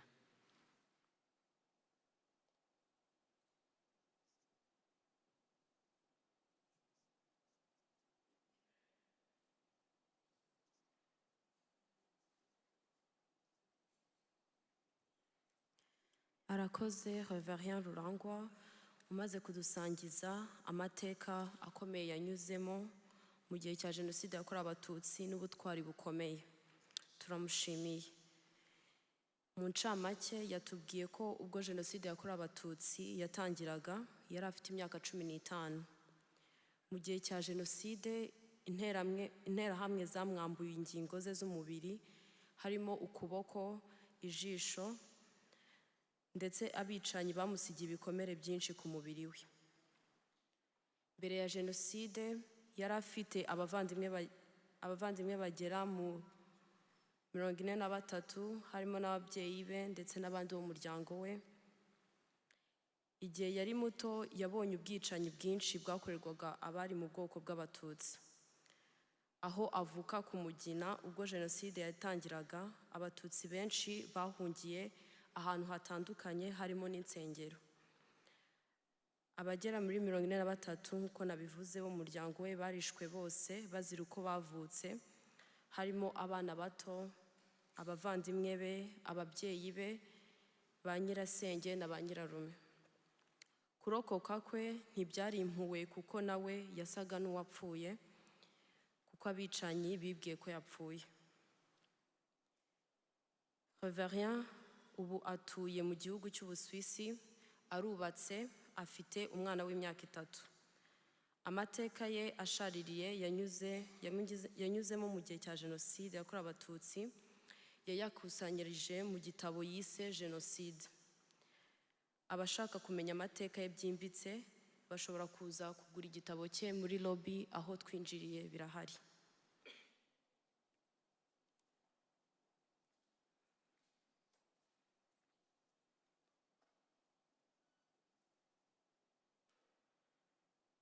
For those who wish to learn more about Reverend's testimony, we have Reverend's book in the lobby at the exhibition. We now continue our remembrance through the reading of names and messages of hope presented by the members of the Rwandan youth community.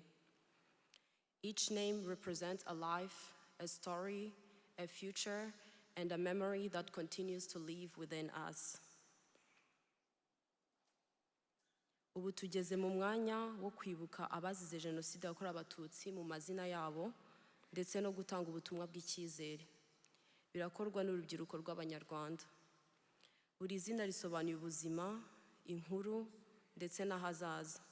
Ni ikimenyetso cy'uko amateka atazasibangana. Murakoze.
La force de la jeunesse a été utilisée pour détruire notre pays.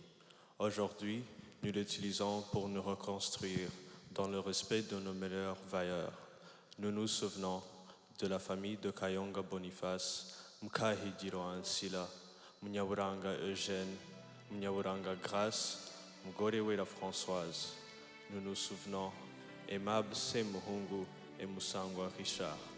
Vos noms ne s'effaceront jamais tant que nous serons là.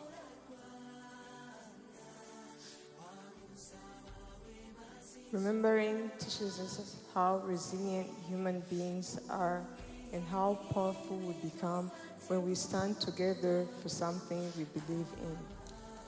We remember the family of Rudasingwa Alois, his wife Mukantangara Specios, and their 4 children. We remember Anita Mukarukundo and Madeline Kaberanya, Mukaruranga Adele, and Mukankubito Edith. Your names will never fade as long as we are still alive.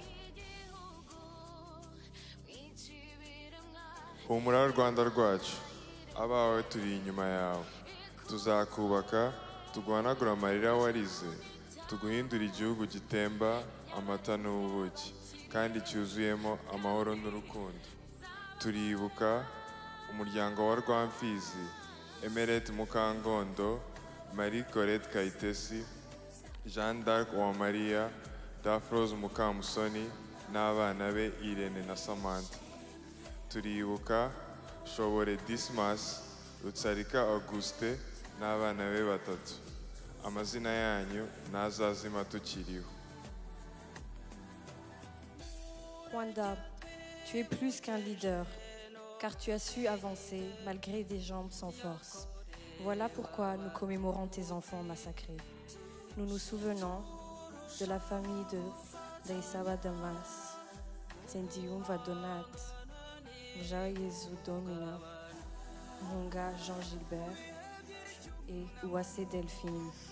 Nous nous souvenons, Raissa et Isabelle, vos noms ne s'effaceront jamais tant que nous serons là.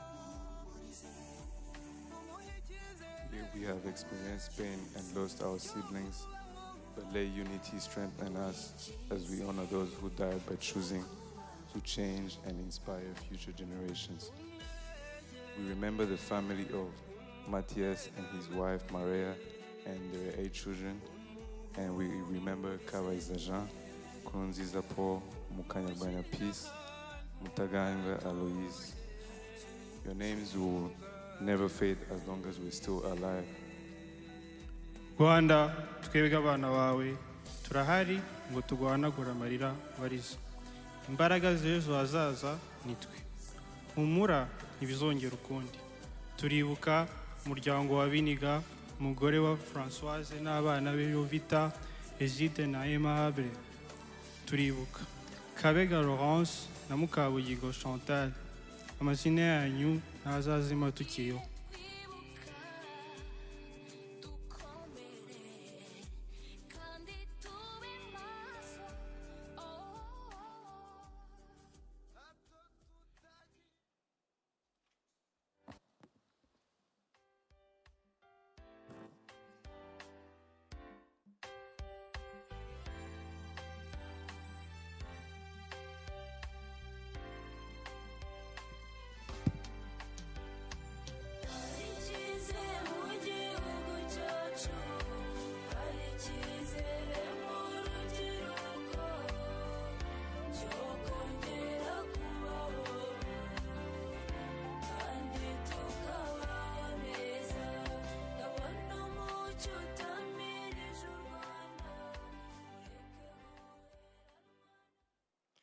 Thank you to our youth.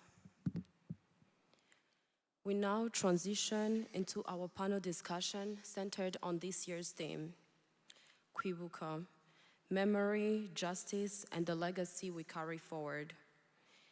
This conversation brings together voices from healing, survivor advocacy, historical scholarship, justice, and intergenerational remembrance to reflect on the enduring lessons and responsibilities that emerge from genocide memory. At this time, I'll invite our moderator, Dr. Favorite Iradukunda, to come forward and welcome our panelists. Ubu twinjiye mu kiganiro gishingiye ku nsanganyamatsiko igira iti kwibuka ubutabera n'umurage wo gukomeza gusigasira amateka. Iki kiganiro kirahuza ibitekerezo bitandukanye ku gukira ibikomere, ubutabera, amateka, ubuhamya, ndetse no gukomeza guhererekanya umurage wo kwibuka mu bisekuru bizaza. Murakoze.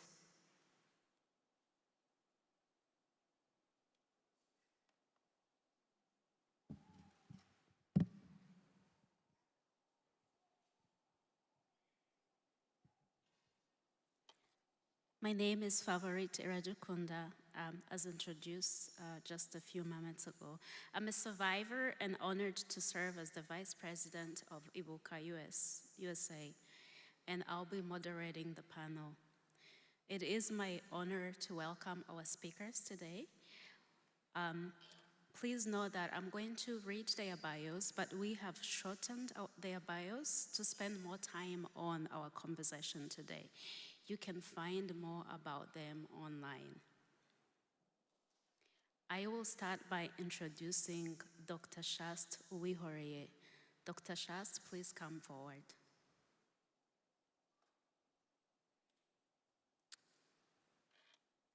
Please have a seat. Dr. Uwihoreye is a Rwandan clinical psychologist and founder of Uyisenga Nimanzi, an organization supporting orphaned survivors and youth affected by the 1994 genocide against the Tutsi. He is a leading voice on trauma, healing, mental health, and intergenerational recovery. I will now introduce Dr. Boyana Coulibaly. Dr. Boyana, please come forward. Thank you. Dr. Coulibaly is a scholar whose work focuses on the history of the 1994 genocide against the Tutsi, narratives of resilience, and the persistent challenge of denial. She contributes research and public scholarship that centers survivors' truth. Thank you for being with us today. I'll now introduce Mr. Edward Kayihura. Mr. Kayihura, please come forward. Thank you.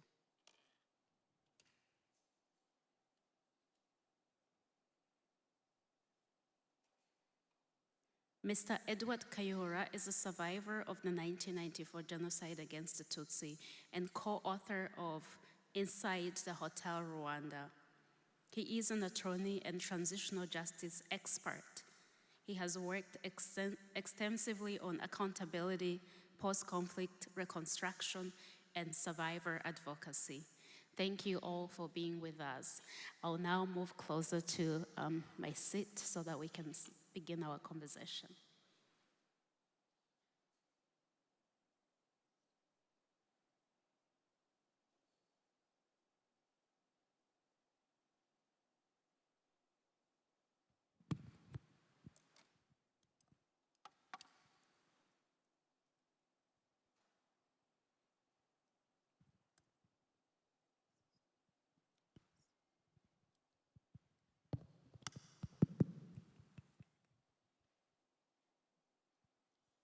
Dr. Uwihoreye, I'll ask you the first question. Many survivors today are aging while still carrying deep trauma. At the same time, younger generations are inheriting pain they did not experience. What are you seeing today within survivors' family and community, and how should we better support long-term healing? Thank you. Thank you, Favorite. I don't know if I will start with trauma or starting with resilience.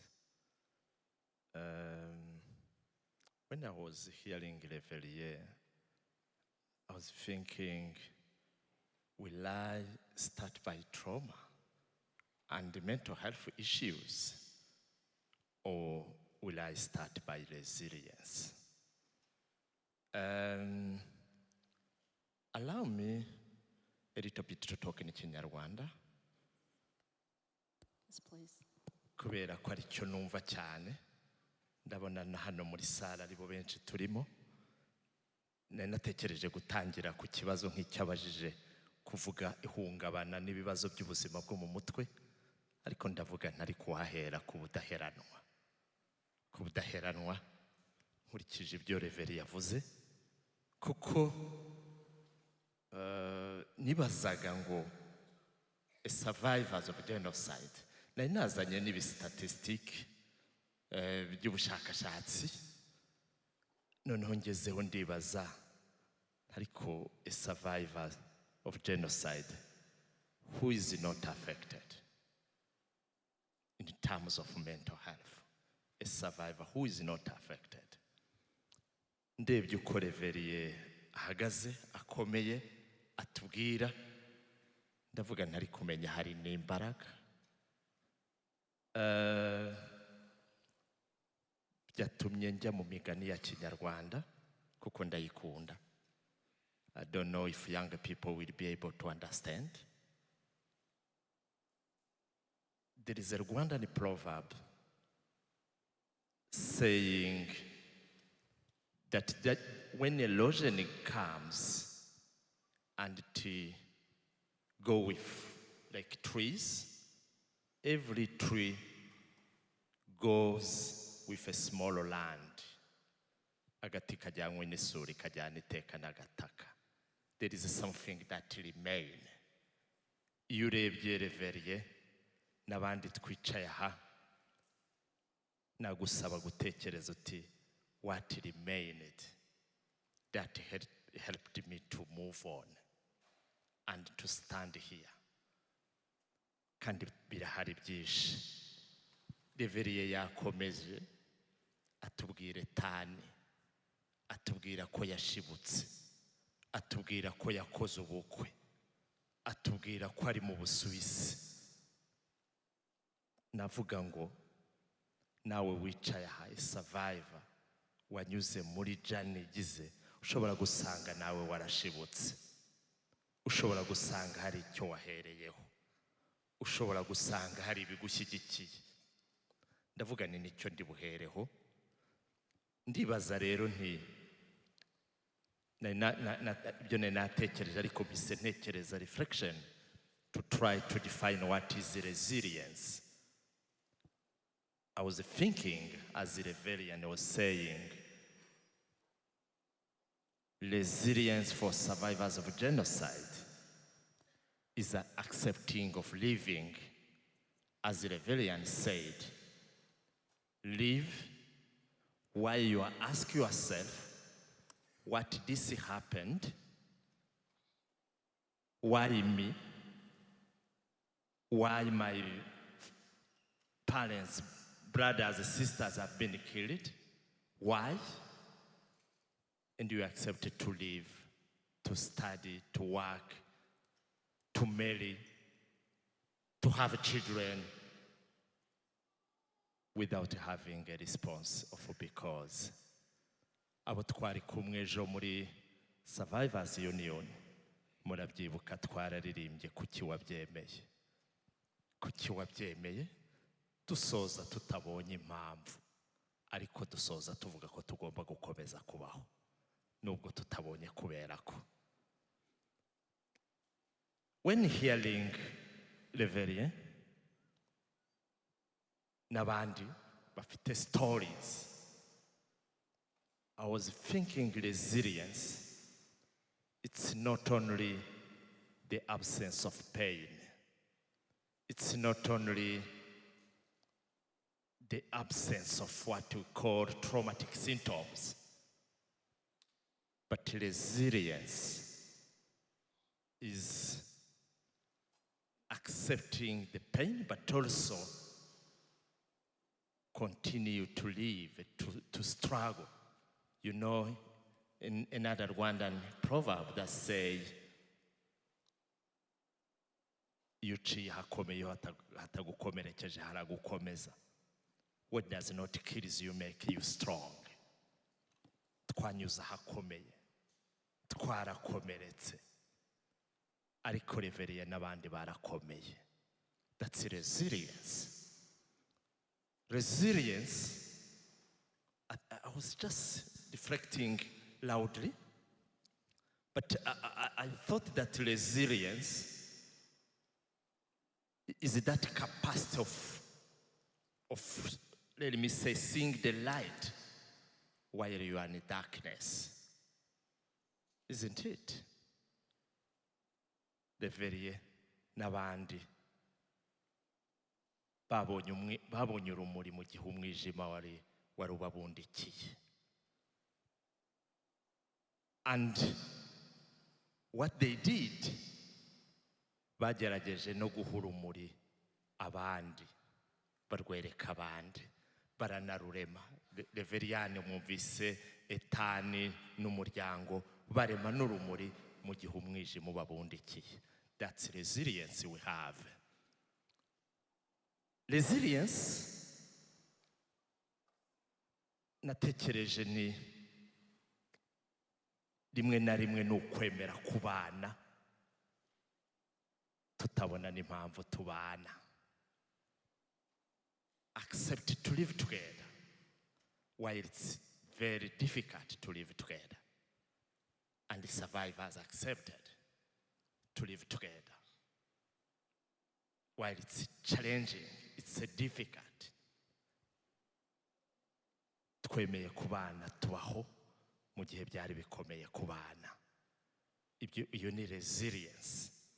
But because you talked about trauma and the problematic, I said who is not mentally affected, who, but because I had prepared some statistic, I will go through very quickly. According to National Rwandan Mental Health Survey for, I think, 2018, it is said that 35% of genocide survivors, they suffer from major depression. Meaning that the genocide, the genocide against Tutsi that happened is still affecting the mental health of survivors. But it showed also that the young people between 14 and 18, 10% of that category of age, they suffer from mental health, one or more mental health issue. Meaning that the trauma can be transmitted generation by generation. That's what we call in Kinyarwanda kwishyano ryandura. Ishyano iyo utarebye neza rirandura. I don't know how I will translate that Rwandan proverb. Kugira ngo turebe aba bajene bacu kugira ngo we don't transmit trauma. I will not more focus on the issue. I will more focus on what can we do, as you asked the question. I would say we have already started. I was here yesterday facilitating the Survivors Union session. Very, very well categorized. Let me say, with people, the people of my age, the people who were young during genocide, and the next generation, to try, let me say, to create and to co-create our own ways of healing, our own ways of dealing with the problem we are facing, and creating, let me say, the culturally and contextually appropriate ways. You remember, yesterday we give testimonies, we cried, we sing, we support each other.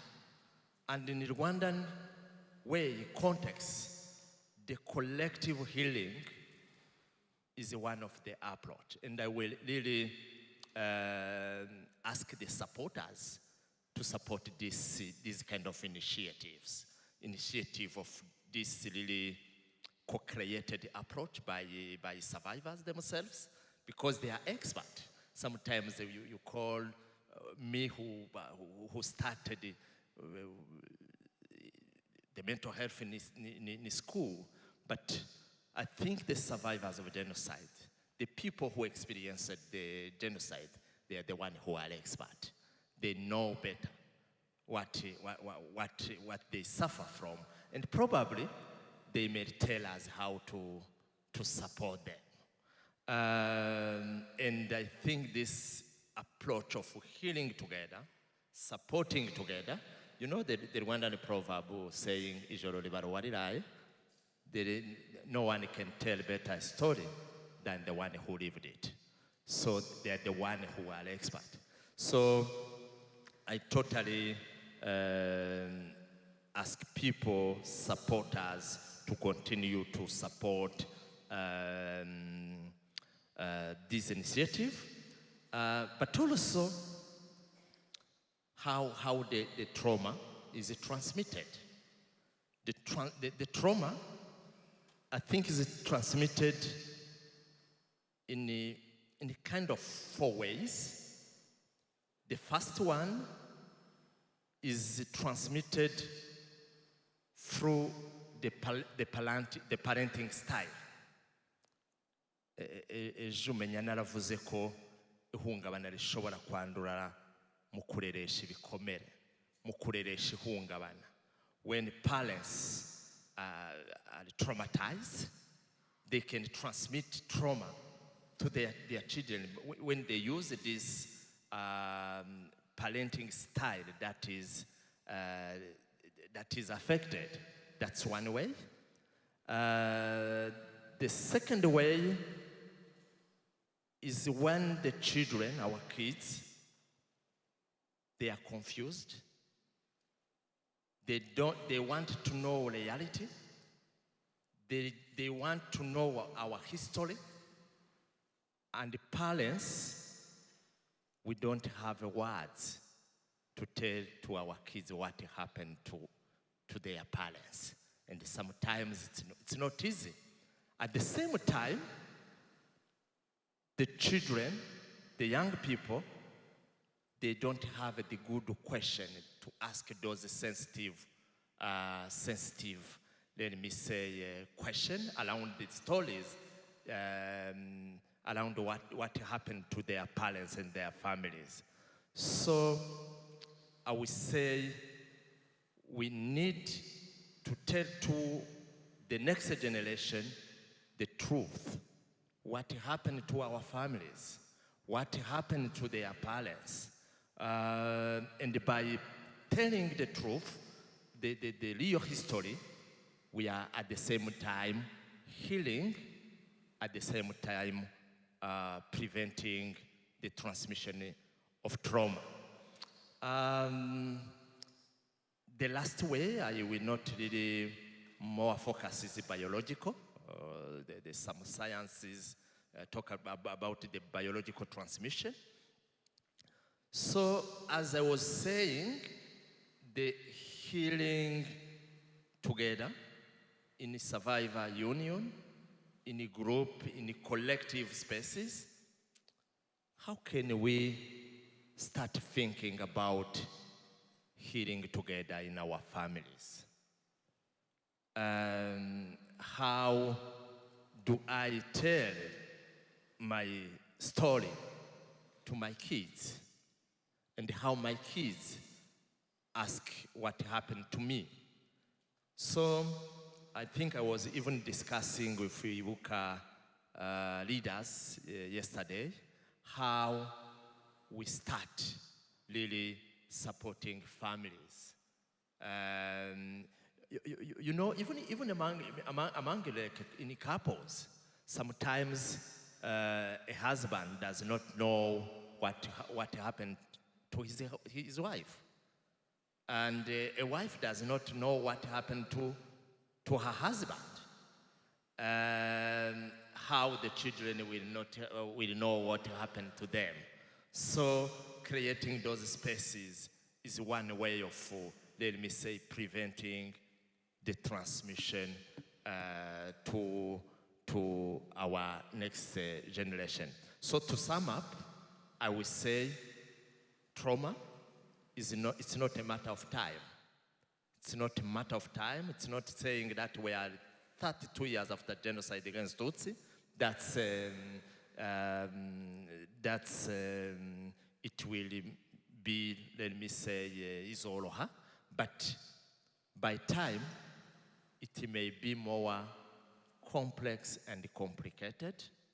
It may be possible to be transmitted to our young generation, but set up the collective way, the family ways, it's a solution, but really breeding on resilience, on the strength that our community, our families have.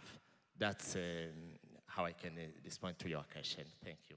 Thank you so much, Dr. Shaz. Thank you for also sharing in like both Kinyarwanda and English and focusing on resilience. I think most of what you said in Kinyarwanda, you also translated in English. So I'm going to save a little time and ask the next question, and this question goes to you, Dr.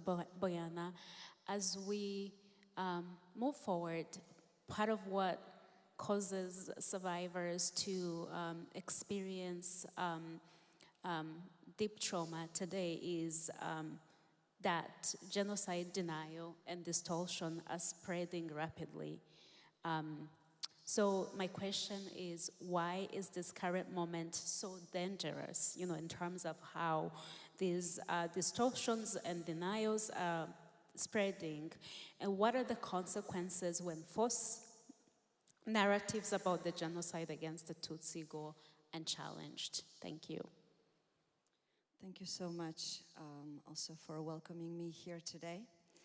I think to actually follow up on what Dr. Shasta just said, we can understand how difficult it is to archive history. It depends on stories of survivors. It also requires for them to be here today. If we compare to the Holocaust, there are almost no survivors today of the Holocaust. And it was a time when we didn't have all the technology to record that history. And therefore, archiving history today with all the tools and the material, the equipment, also the digital age that we live in is extremely important for historical clarity, so that we understand what happened, so that we can also pass it on to the next generations, whether families of survivors, but also the younger generations that surround them, because our children are also influenced by the environment that they live in. We are more of a global world that could be seen almost as flat, in a way that information circulates from one side to the other in a very easy way.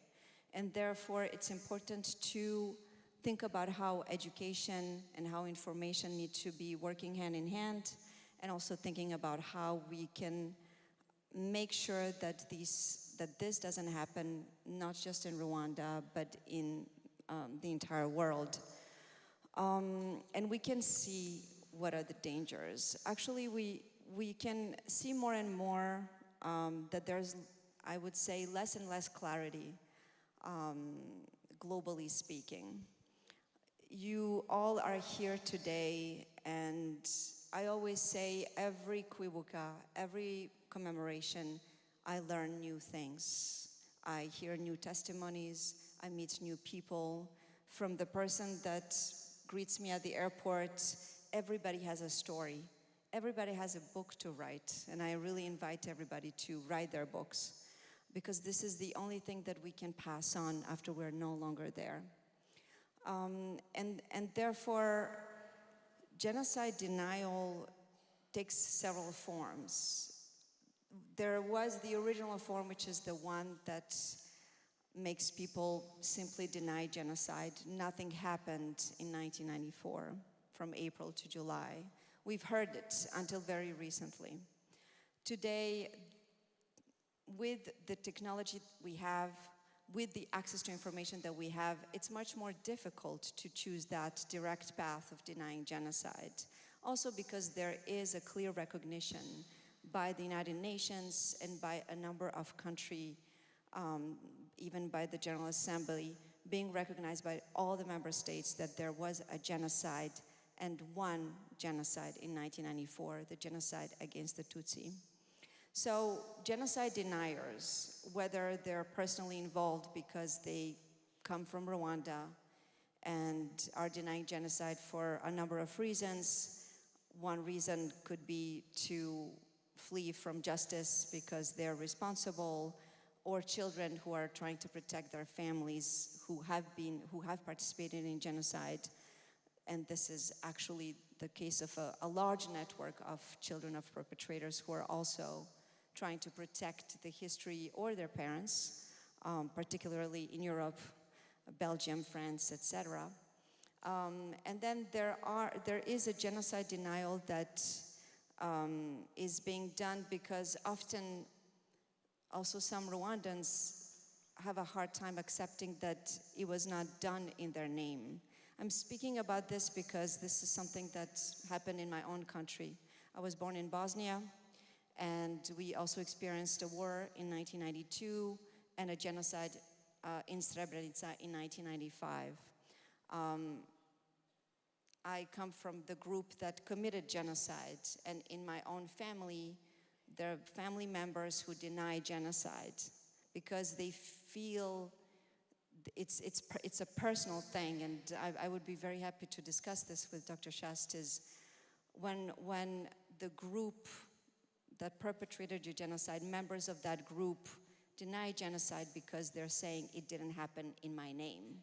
I didn't participate. Of course, Rwandan history is more complex because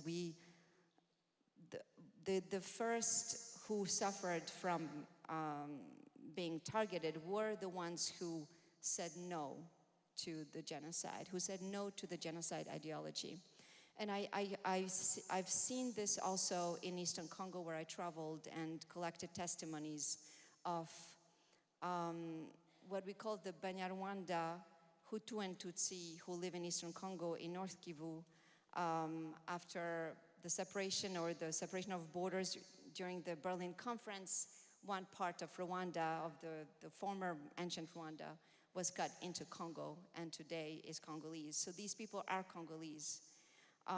When the genocide perpetrators fled into Congo after the genocide, they tried to continue what they were doing in Rwanda, which is target the Congolese Tutsi this time, but also they reorganized and received support so that they can come back, or at least with their objective to come back to Rwanda and to finish the genocide.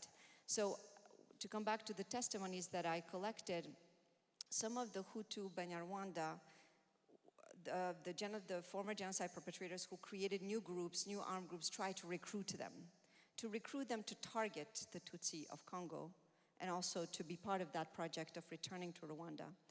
And we've collected testimonies of those Banyarwanda Hutu who said no to participating in this. And in my research, I have come to understand that this proves that there is such a thing as genocide ideology, is when people say no to it. They say, no, I will not target my neighbors, I will not target my childhood friends, sometimes family members, because this is a politics. One person said, it's a politics of idiots. This is not what we should be standing for after we've lived together all this time. So genocide ideology is basically something that blurs the maps, or that blurs our understanding of how genocide denial operates. I'm going to come back to this question without taking too much time. But today, genocide denial is taking place through different forms, and it has become mainstream.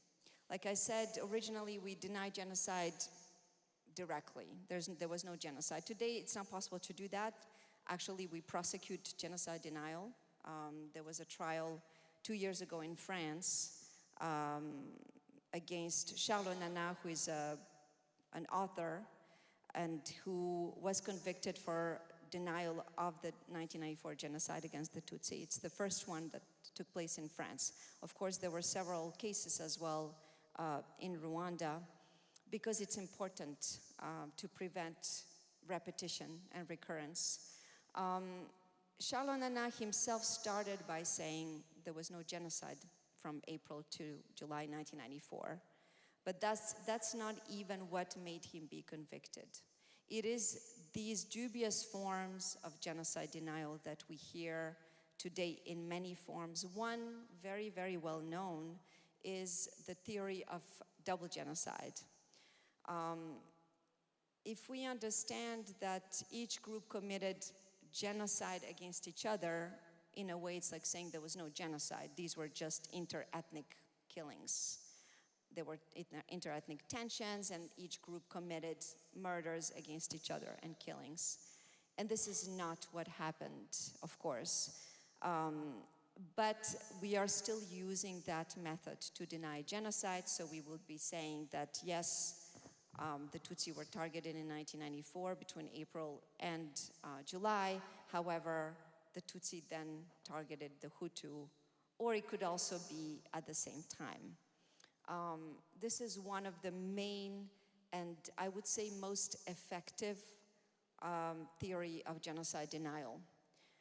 Because using words, these words that killed during the genocide with RTLM, with the hate media, are today killing with these dubious words where we are trying to kind of make people believe that, yes, Rwanda is in Congo today and Rwanda is committing genocide. So this is the dubious theory of double genocide that is being commonly used today.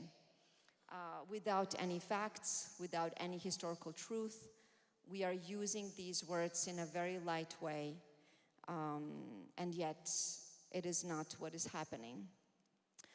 So we have campaigns that are being promoted by civil society groups, that are being promoted by media, campaigns like Genocide. Basically, it's also removing elements of that definition of genocide, because genocide is targeting a group to exterminate that group in part or in whole for who that group is, or for what that group is. It is not the consequences of a war, for example. So we cannot call genocide anything. It is the crime of crimes, and it's when we want to exterminate an entire group, we might not be able to do so, but that's the intention. Therefore, the intentions is what counts. And so today, just to finish on that, genocide denial is really spreading to social media because there's no oversight, there's no monitoring.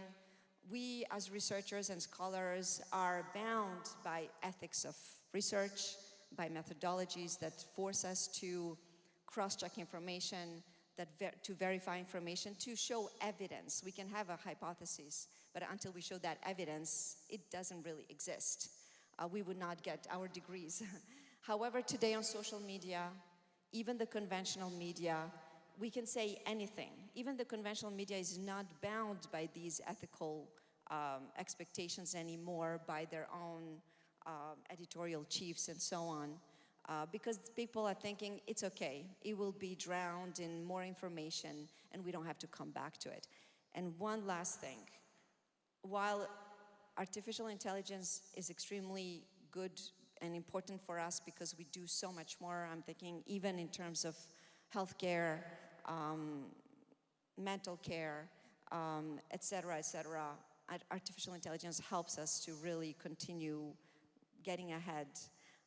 It also means that all the genocide denial and all the negative information and all the toxic information that is still targeting the same group, the Tutsi in the region, is going to be spreading much faster.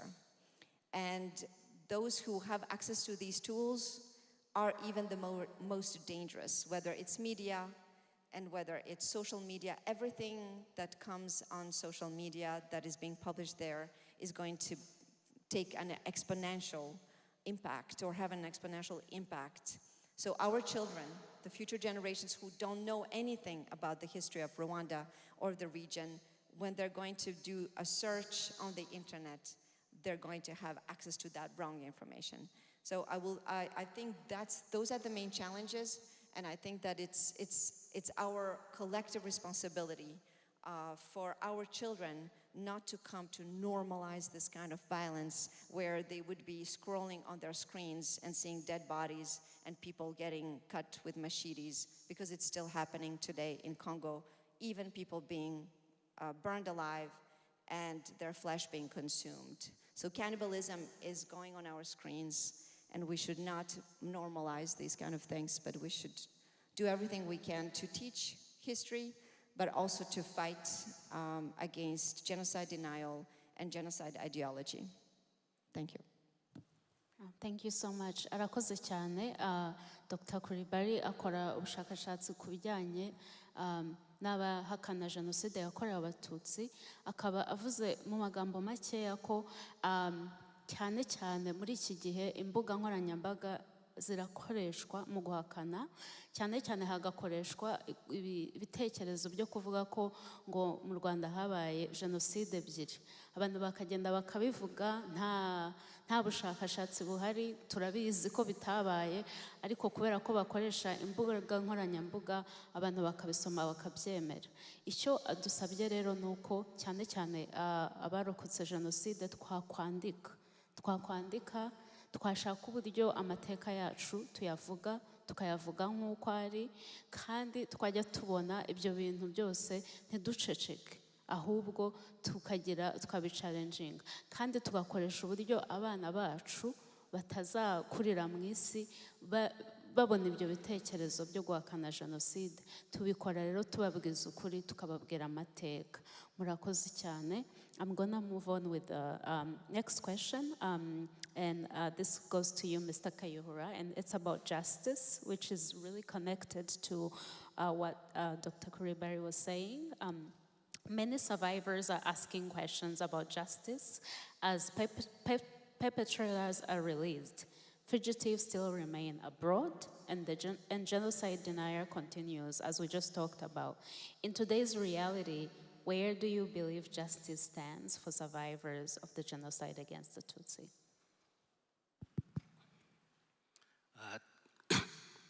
Thank you, moderator. I wanted to apologize to the survivors.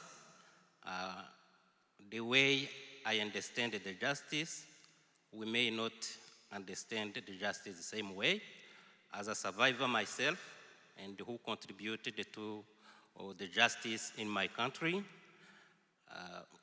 I know what the justice is about for my country, for Rwanda. So after the genocide, before the genocide, we had around 6 million, and half of that population, 15 years old and above, were around 3 million as well. Imagine if we say we lost over 1 million Tutsi, how many people were involved in the genocide? So the justice starts with that reality.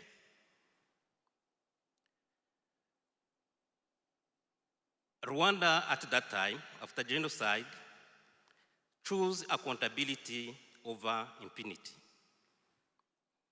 3 pillars of accountability were in place. We have International Criminal Court, which was in Arusha, Tanzania.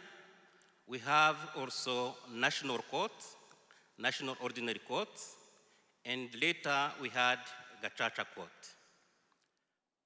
Let's see what have been achieved for justice. Let me start by National Court. After the genocide, out of 700 magistrates, only 10% were available. So the government started building the justice system because it was completely destroyed the same way other government institutions were destroyed. They start by training magistrates and then put in place the law, organic law, that punishing the genocide because we had not that crime in Rwandan code. In December 1996 is when the first trial started. In 1998, only 1,300 cases were tried in national court. And we had 120,000 suspects in prison overcrowded. So Rwanda started looking other ways to try those people. Because they realize it will take around 100 years to try those people. They come up with Gachacha Court, and Gachacha Court started in 2012 and ended in 2000. No, it started in 2002 and ended in 2012. And Gachacha Court tried nearly 2 million individuals. And 72,000 were tried in absentia. When you see what Gachacha accomplished, I don't think any country in the world, any such accountability at that scale, the world had never seen that happen. At the international level, we had International Criminal Court, which started in 1995 and ended in 2015. It indicted 93 cases and it tried 75 individuals. The critic, they said it was slow, but when you look at how the development of international law, they did important work. It was the first time in international law, international criminal, a genocide be prosecuted. In the case of the Prime Minister, Kambanda, he pleaded guilty. It has never been before. And in the case of Akayezu, which was the mayor of in Gitarama, the sexual violence, rape, was recognized as act of genocide. And they made also important, in the case of Karimera, the court said the genocide of the Tutsi can't be argued in the court anymore. Today, we have denials, but you can't go to the court to say genocide didn't happen. No, we have a precedent. So, also, we have to recognize the justice is not happening in the court only. Conviction is not only justice. When survivors, when a woman raped during the genocide receive medical treatment, receive counseling, receive economic support, that is part of justice. When orphans, when widows receive free education, receive economic support, that's justice. When all survivors have the right to memory, to remember, and no one tells them to forget, that is justice. When survivors today ask the question where the justice stands now, I will say the justice is incomplete, but it is real. The difference of these two wars is the gap between the legal process and the real life the survivor live. So in general, I will say the justice has been done, is still ongoing. We still have fugitives around the world. We have also some countries which are using universal jurisdiction who arrest fugitives. Some tried them, others are extradited to Rwanda. In Rwanda, we have also a cell that track the fugitive. So yes, for survivor, they have, they understand when they see people are released in the prison, yes, they are traumatized, but justice is not revenge. That's what I can say about justice. Thank you. Thank you very much. Thank you. Mu magambo make, Mr. Kayihura atubwiye yuko nk'abarokotse jenoside yakorewe abatutsi yemeranywa natwe ko ubutabera butuzuye ariko ko hari intambwe nyinshi zagiye ziterwa.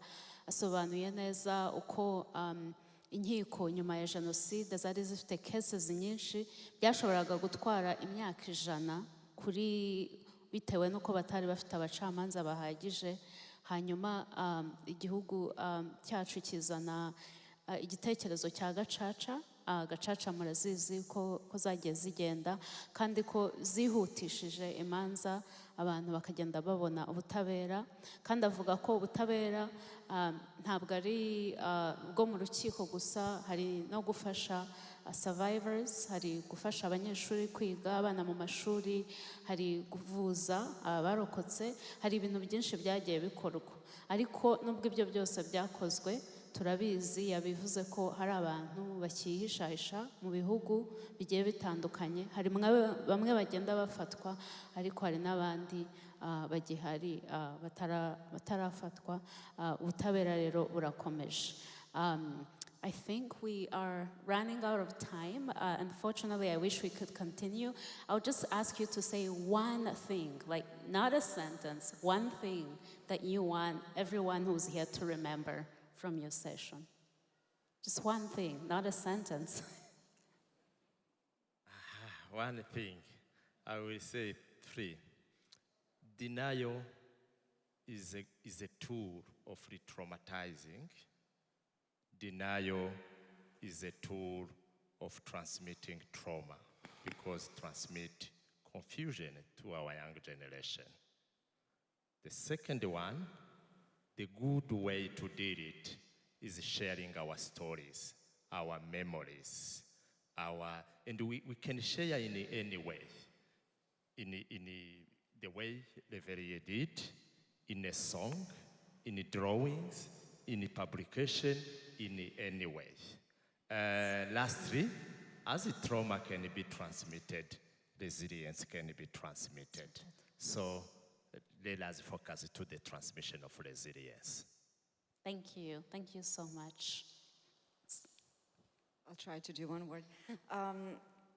Because we are what we call the international community, which has very negative connotations today, because we don't take the time to process information, I do want to call everyone to take the time and learn about the history of Rwanda and the history of the region, and not to make shortcuts to avoid situations like denial, and also for justice not to be able to be met, like all the fugitives that we see, but also for trauma to continue and for repetition of genocide. So to have never again materialize today, we as the international community, as people around the world, it is our collective responsibility to teach, to learn, to teach, and also to prevent and protect. Thank you. Just one thing. Thank you. I will say the justice stand with the resilience of the survivor, also with in leadership when the survivors lead the reconciliation process. That's what the justice stands with. So I would like to ask my colleague survivors, their responsibility is to know where those fugitives are. Where are they? If you know where they are, go to the authority. No one else is going to do for you. So it's your responsibility to find them where they are. Thank you. Thank you everyone. Thank you so much. I really, really appreciate your time. Thank you everyone. Ibyo batubwiye n'ubundi ibyo bari batubwiye ni ugukomeza gusangiza kuvuga amateka yacu ndetse no gukomeza kwibuka ko nk'uko trauma ishobora kujya mu bana bacu cyangwa badukomokaho n'imbaraga dufite nazo zishobora kujya muri bo. So hanyuma asoje atubwira ngo aho tubona hakenewe ubutabera, niba hari abantu tubona bakeneye ko kuba tuzi aho bari bihishe, ni inshingano zacu kuba twagenda tukegera abayobozi tukaba twagira icyo dukora. Murakoze cyane rero, reka dukomeze na gahunda. Thank you. Thank you, Favorite.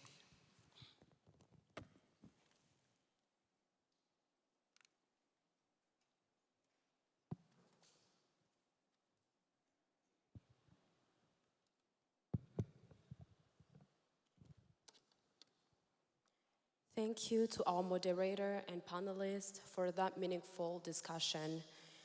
We now invite remarks and a proclamation from Honorable Mayor Stephen Kepley of the city of Kentwood, Michigan.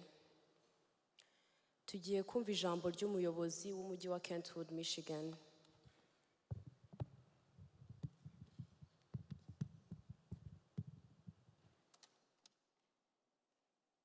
Thank you. It's an honor to be here. I'm going to read the proclamation and make some brief comments afterwards. City of Kentwood, Michigan, Office of the Mayor, proclamation. Whereas the United States has welcomed many immigrants from around the world who fled their homeland due to horrific acts of violence and crime against humanity. And whereas between April 7th and July 19th of 1994, Rwanda, a country landlocked in the Great Lakes region of East Africa, experienced a campaign planned by extremist Hutu regime and conducted by Hutu militias for the mass murder of the Tutsi community, including anyone opposed to the genocide. And whereas as many as 1 million or more Tutsi men, women, and children were brutally killed in approximately 100 days. And whereas the violence included widespread violence conducted on Tutsi women, where hundreds of thousands of women were sexually assaulted by the Hutu extremists. And whereas this atrocity has been formally recognized by the United States, of which the United States is a founding member, as the 1994 genocide against the Tutsi in Rwanda. And whereas the United States and the city of Kentwood have become the home for the survivors of the genocide, who now have the honor of being U.S. citizens. And now, therefore, I, Stephen C. Kepley, Mayor of the City of Kentwood, Michigan, do hereby recognize Tuesday, April 7th, 2026, as the International Day of Reflection on the 1994 genocide against the Tutsi in Rwanda. In the City of Kentwood, and I urge all citizens of Kentwood and West Michigan to learn from the past so that these types of atrocities may never take place in the world again. Signed, Stephen C. Kepley, Mayor for the City of Kentwood. It was my honor to write that proclamation. You may know this, you may not know this, but the world has come to the city of Kentwood. Less than half a mile from here is East Kentwood High School. It is the most diverse high school in Michigan and ranked in the top 5 in the United States. East Kentwood represents 105 countries and 117 languages. How did people get to come here? Well, it's good news and bad news. The bad news is that it's because of war, genocide. Places like Rwanda, Bosnia, Sudan, Myanmar, Burmese. That's the sad news. The good news is that they have become my friends, my brothers and sisters.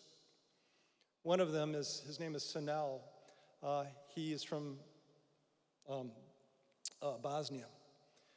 His story is one of all his male members, his father, his grandfathers, his uncles were literally thrown off a cliff and killed. I asked Sanel, I said, Sanel, how do you do it? How do you continue on with your life after so much tragedy? And he simply said this, it's about forgiveness. I have forgiven them. That to me is a miracle. How in the world can you do that? But I am one who believes in miracles and a miracle worker. You see, I might be a mayor, but that's what I do. It's not who I am. I'm a father, I'm a husband, I'm a son, I'm a brother, I'm an uncle. But more importantly, I'm a follower of Jesus. And it's because of my faith that I believe in this miracle worker. And if you think that you can never get to that place where, whether it be anger, hurt, trauma, depression, well, it will never leave you, I do believe in one who can remove those yokes. And so I know afterwards, Pastor Mick is going to be speaking, and after he's going to be speaking about hope.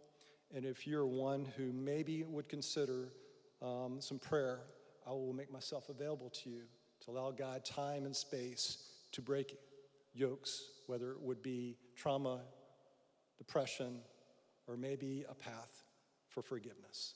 Thank you.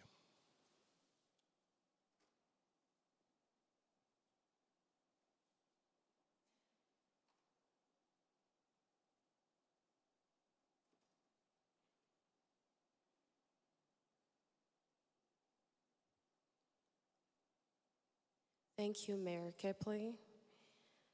Governor wa Michigan yavuze ko yasomye ku mugaragaro proclamation yemera Genocide yakorewe Abatutsi, kandi yavuze ko Michigan buri mwaka ku itariki 7 z'ukwezi kwa 4 bazajya bifatanya n'Abanyarwanda kwibuka Genocide yakorewe Abatutsi. Yagarutse ko kuba abarokotse Genocide yakorewe Abatutsi bashobora kongera kubaho bagakomeza ubuzima nta zindi mbaraga uretse ko bemeye kubabarira.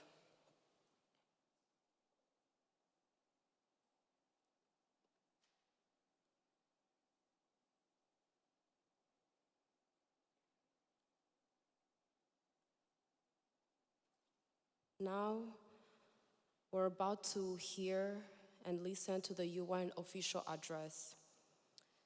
Although he is unable to join us today in person, we're honored to receive a special video message from Dr. Chaloka Beyani, United Nations Special Advisor on the Prevention of Genocide.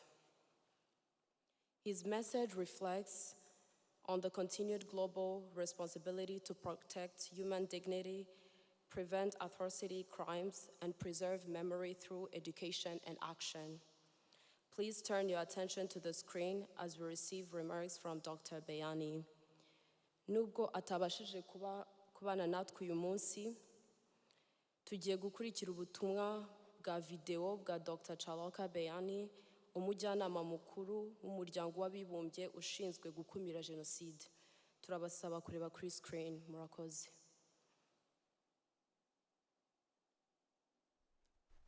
Distinguished guests, ladies and gentlemen, it is a profound honor to address you at the 32nd commemoration of the 1994 genocide against the Tutsi in Rwanda. I regret that I cannot be with you in person, and I thank Ibuka USA and the people of Kentwood for this invitation. I recently joined the people of Rwanda in Kigali to commemorate Kwibuka 32, a deeply moving experience that reinforces our shared responsibility to remember and to act. Genocide is the gravest crime against humanity, the deliberate destruction of people based on identity. In April 1994, as an academic and member of the Oxfam's Board of Trustees, I received reports of mass killings of Tutsi. We examined the evidence and concluded that genocide was unfolding. When I visited Rwanda in July 1994, I witnessed its horrors firsthand, an experience that left an indelible mark on my conscience. That experience shaped my lifelong commitment to prevention. From 2003 to 2006, I worked with the International Conference on the Great Lakes region to develop frameworks to prevent such crimes, including the 2006 Pact on Security, Stability, and Development. This work underscored a fundamental truth. Understanding the past is essential to preventing future atrocities. Ladies and gentlemen, genocide does not happen spontaneously. It is planned, organized, and executed over time. Because it is a process, there are opportunities to prevent it. In Rwanda, those warning signs existed. Information reached key institutions, including the United Nations, and governments with the capacity to act. Yet, the world failed. That failure led to reforms within the United Nations, including the establishment of my office to strengthen early warning and prevention. Today, as we look at conflicts around the world, from Sudan to the Middle East and ongoing instability in the Great Lakes region, we must acknowledge that we are still falling short. Xenophobia, racism, and intolerance are rising, while global cooperation is increasingly under strain. These trends remind us that vigilance and prevention are more urgent than ever. What does prevention mean in practice? It is not the responsibility of the United Nations alone. Prevention requires collective action from individuals, communities, civil society, religious leaders, governments, and the international community. Each of us has a role to play. The genocide against the Tutsi did not begin with machetes. It began with words, hate speech, dehumanized an entire group, and laid the foundation for violence. Today, we recognize hate speech as a key risk indicator for genocide. It has been amplified in the digital age, including through new technologies such as artificial intelligence. We must take this threat seriously. Even when not prohibited by law, hate speech must be challenged. We must promote responsible voices, counter misinformation, and reject rhetoric that incites violence, discrimination, and division. Equally important is confronting genocide denial. Where courts have established the truth, those decisions must be respected. Denial undermines justice, dishonors victims, and creates conditions for recurrence. Preventing genocide requires that we defend truth and memory. Prevention also demands accountability. Impunity fuels cycles of violence. We must strengthen mechanisms that hold perpetrators accountable, including regional courts in Africa. Justice is not only a response to past crimes, it is a deterrent against future ones. Ladies and gentlemen, the risk of such crimes has not disappeared. Around the world, people continue to face violence, displacement, and discrimination based on identity. But this is not inevitable.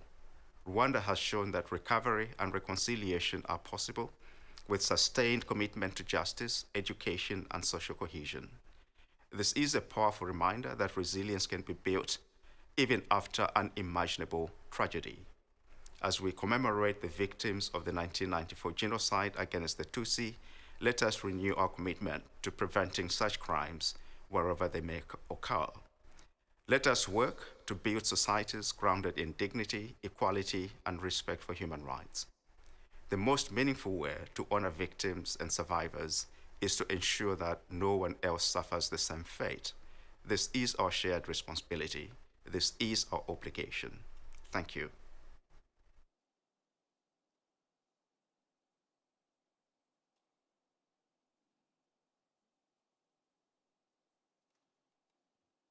arakoze Dr. Beyani yagarutse yongeye avuga ko ari kumwe n'abanyarwanda muri ibi bihe twibuka jenoside yakorewe abatutsi avuga ko jenoside yakorewe abatutsi ari icyaha ndengakamere.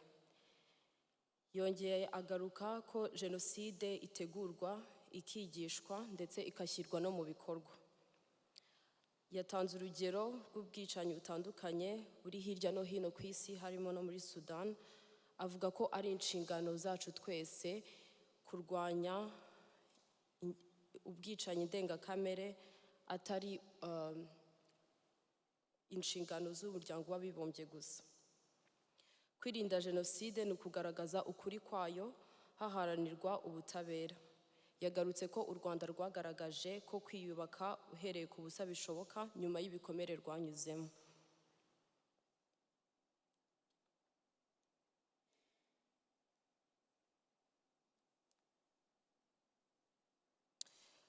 We will now hear remarks from the president of the Rwandan community in Michigan, Mr. Caleb Uwagaba.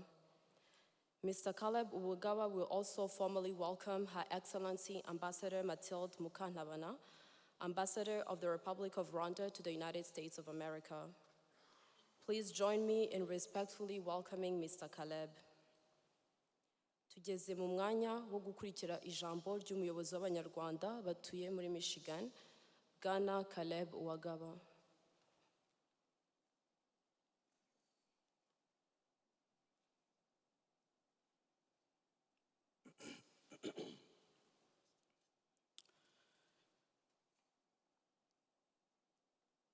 Your Excellency Ambassador Mathilde Mukantabana, Honorable Mayor Stephen Caprin, representative of the Governor of Michigan, representative of the Senator Slotkin, Senior Pastor Mick, my brother Marcel, representative of Ibuka USA, these distinguished survivors, leaders, friends of Rwanda, and people of Michigan, mwiriwe neza. Today, here in Kentwood, Michigan, in the United States, we gather not only as Rwandans, but also as Americans, Michiganders, neighbors, and human beings, committed to truth, dignity, and protection of the life. Kwibuka is not just to remember, it's not simply a commemoration, it is a moral responsibility, it is a promise we renew each year, never again, anywhere to anyone. As the president of Michigan Rwandan Community Association, and on behalf of the Rwandan community in the United States, it is my profound honor to have all of you here at the US National Commemoration of the 1994 genocide against the Tutsi. First of all, Your Excellency Ambassador, allow me to take this moment to appreciate the team behind this commemoration event success, including not limited to Ibuka USA members who worked tirelessly with us to host this event, and the USRCA leadership at the state level, community leaders from different states, and the members of different communities, including but not limited also to MPA, community members, Jewish Federation of Grand Rapids, and our community members who contributed a lot. This year, Michigan has shown extraordinary leadership. We are deeply honored that the Governor Gretchen Whitmer issued a statewide proclamation recognizing Kwibuka 32 and affirming Michigan's commitment to remembrance, education, and fight against the genocide denial. We are also equally grateful to the Mayor Stephen Caprin of Kentwood and the Mayor David LaGrand of Grand Rapids, whom each of them issued a proclamation honoring the victims of understanding with our communities. This sends a message to our communities in the United States. As you can see here next to me, we have all the proclamations. And for your information, all these proclamations were issued this year in April and May. It is now my privilege to welcome a woman whose leadership embodies dignity, clarity, and steady commitment to truth. Her Excellency Ambassador Matilda Mukantabana, the Ambassador of the Republic of Rwanda to the United States. Madam Ambassador, your presence here honors our communities at large. Your presence, you represent a nation that rises from ashes to become a global example of reconciliation, unity, and resilience. You represent survivors whose courage rebuilt our country, and you represent the truth that the world must know and must hear. Michigan welcomes you with respect, gratitude, and solidarity. As we continue this commemoration, let us remember, Kwibuka is not about the past, it is about the choice we make today. And the question we ask ourselves, do we stand up to see justice? Do we challenge hatred when it appears in our communities?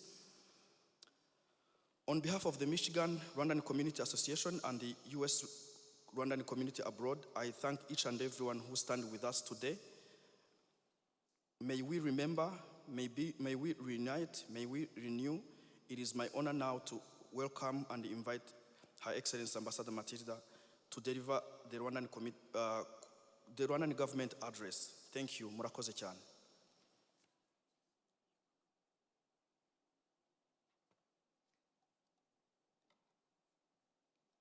Mwiriwe neza. Good afternoon, fellow Rwandans, dear friends and family.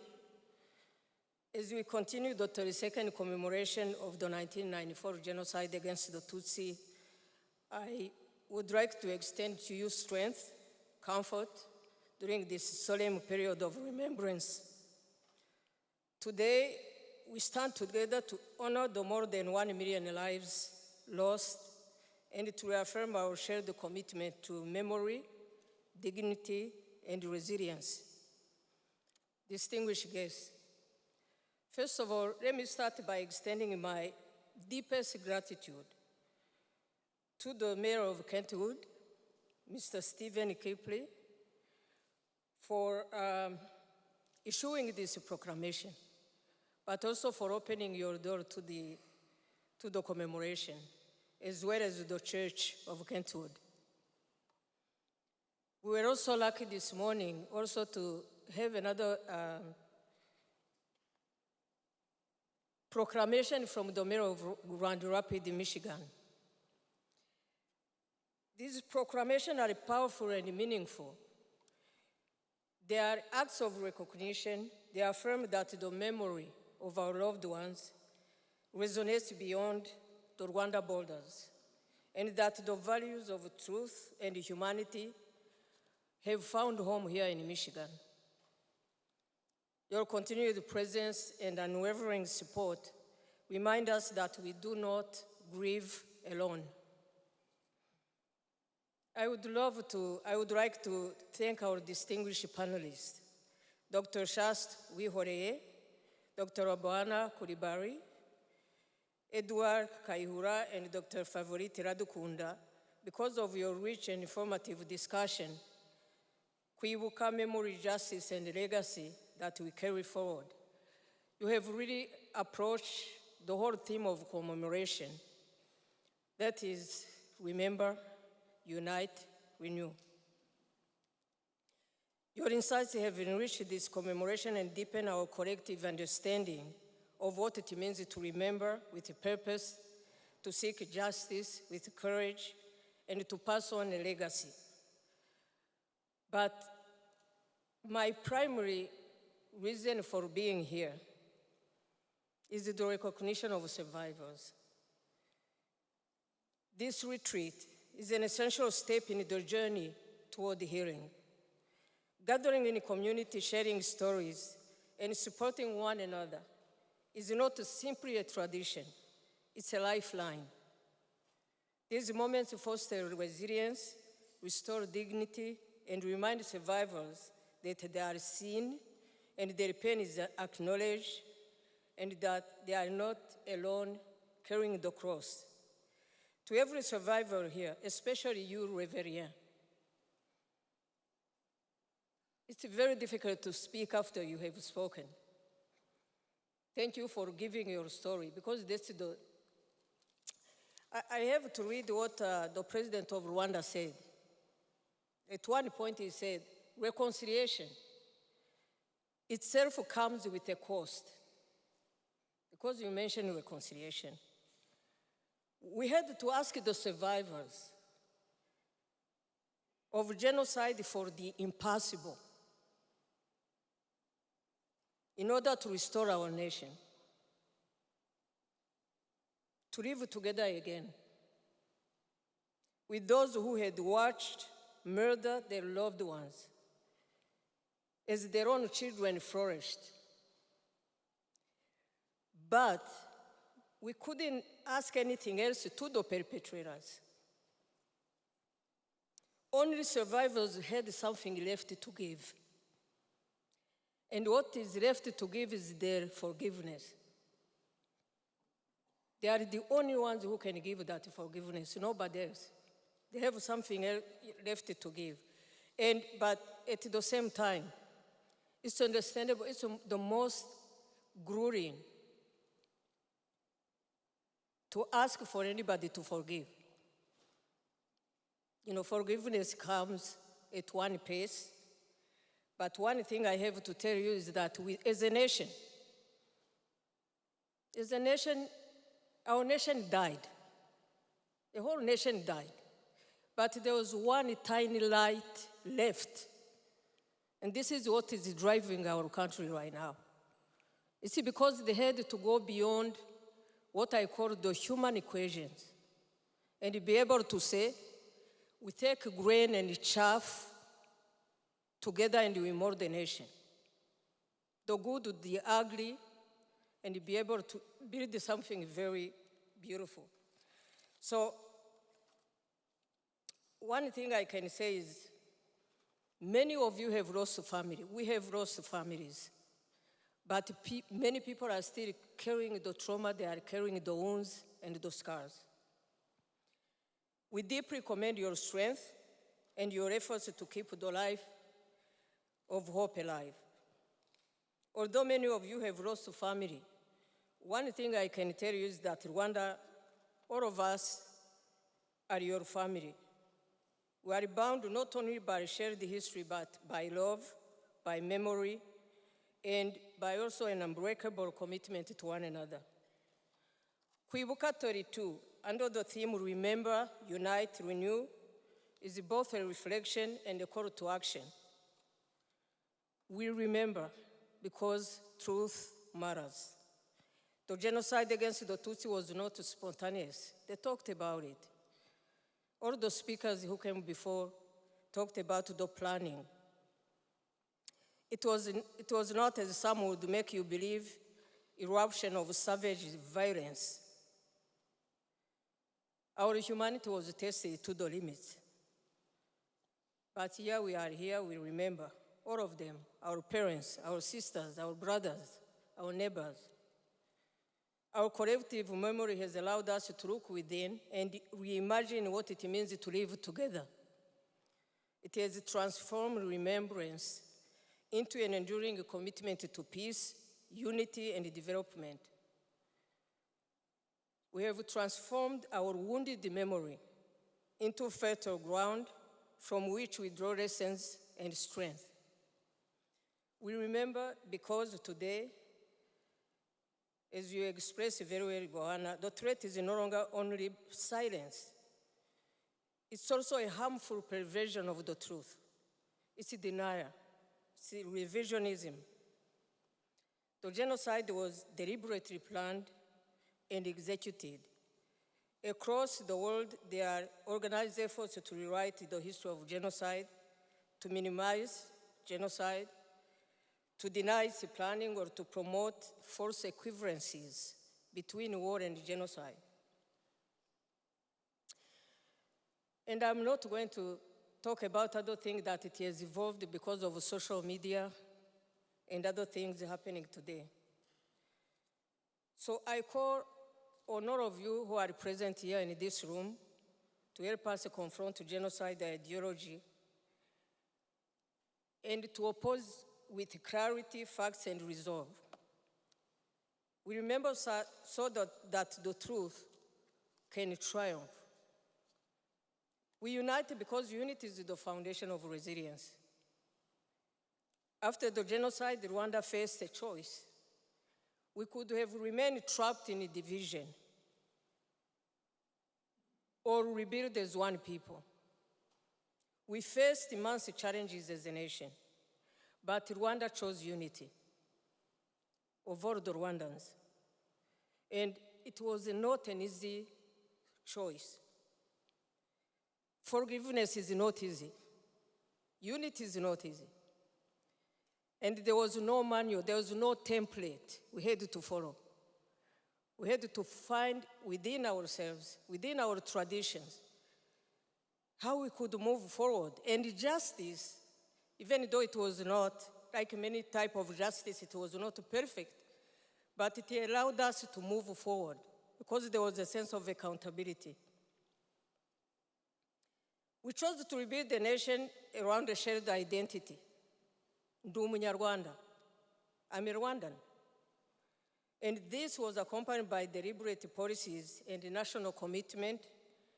We rejected ethnic divisions, and then we embark on this journey that future generations will continue to take, the journey of unity and reconciliation. But I have to tell you that today's choice, and that choice is reflected in immeasurable progress. In Rwanda, we have what we call a barometer to measure how far we have come.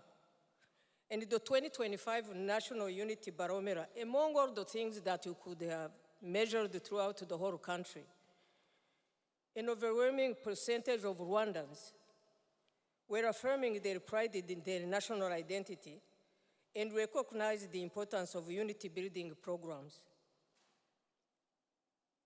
This shows that even after unimaginable tragedy, a nation can rebuild trust, dignity, and cohesion. But unity requires constant vigilance. And the effects of genocide ideology and the wounds carried by survivors remind us that this work is in progress. We continue. We renew because remembrance might lead to action. Kwibuka, remember, is not just about looking back. It's also about shaping the future. Today, the ideology that fueled the genocide has not disappeared. It's in our region. It has adapted. And perpetrators not only systematically sought to exterminate the Tutsi people, but they also continue the torchbearers of genocidal ideology in denial in our region. Denial is present anywhere in many institutions, even in institutions of higher learning, and countries that knowingly try to scramble history by establishing a false moral equivalency between a war and a genocide. So I call on you to remain vigilant, because prevention is not a slogan. It's a duty and a shared responsibility. Speak up, because silence can be perceived as a quiescence. The never again must be upheld through sustained collective effort. To the members of the Rwandan community here in Michigan, each of you has a role to play to engage, to remember, and to uphold the values that define this period. Your presence and participation matters. Kwibuka is not just a Rwanda story. It's a global story. It's a humanity story. So we call on you, and I'm so happy that we've already partnered by doing what we have done for nurturing our generation here in Michigan. Our partnership can help us to continue fighting against genocide and genocide ideology, because genocide prevention requires unwavering commitment from all of us. As I conclude, I would like to once again express my gratitude to all of you for standing with us today as we remember and honor our loved ones. And again, I extend our sincere thanks to this church, Kentwood Community Church, for graciously opening its doors and providing sacred space for us to reflect, remember, and engage in this important dialogue.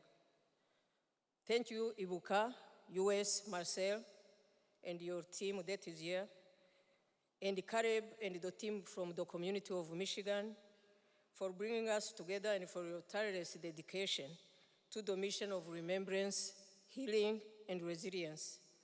And for the friends of Rwanda, we really appreciate your friendship and solidarity. Turi kumwe, twibuke twiyubaka. Urakoze.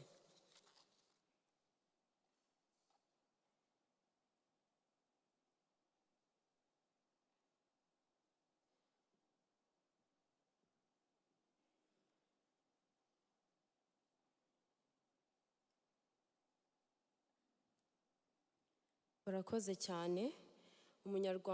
Umuyobozi w'Abanyarwanda batuye muri Michigan arakoze ku ijambo ryiza yatugejejeho.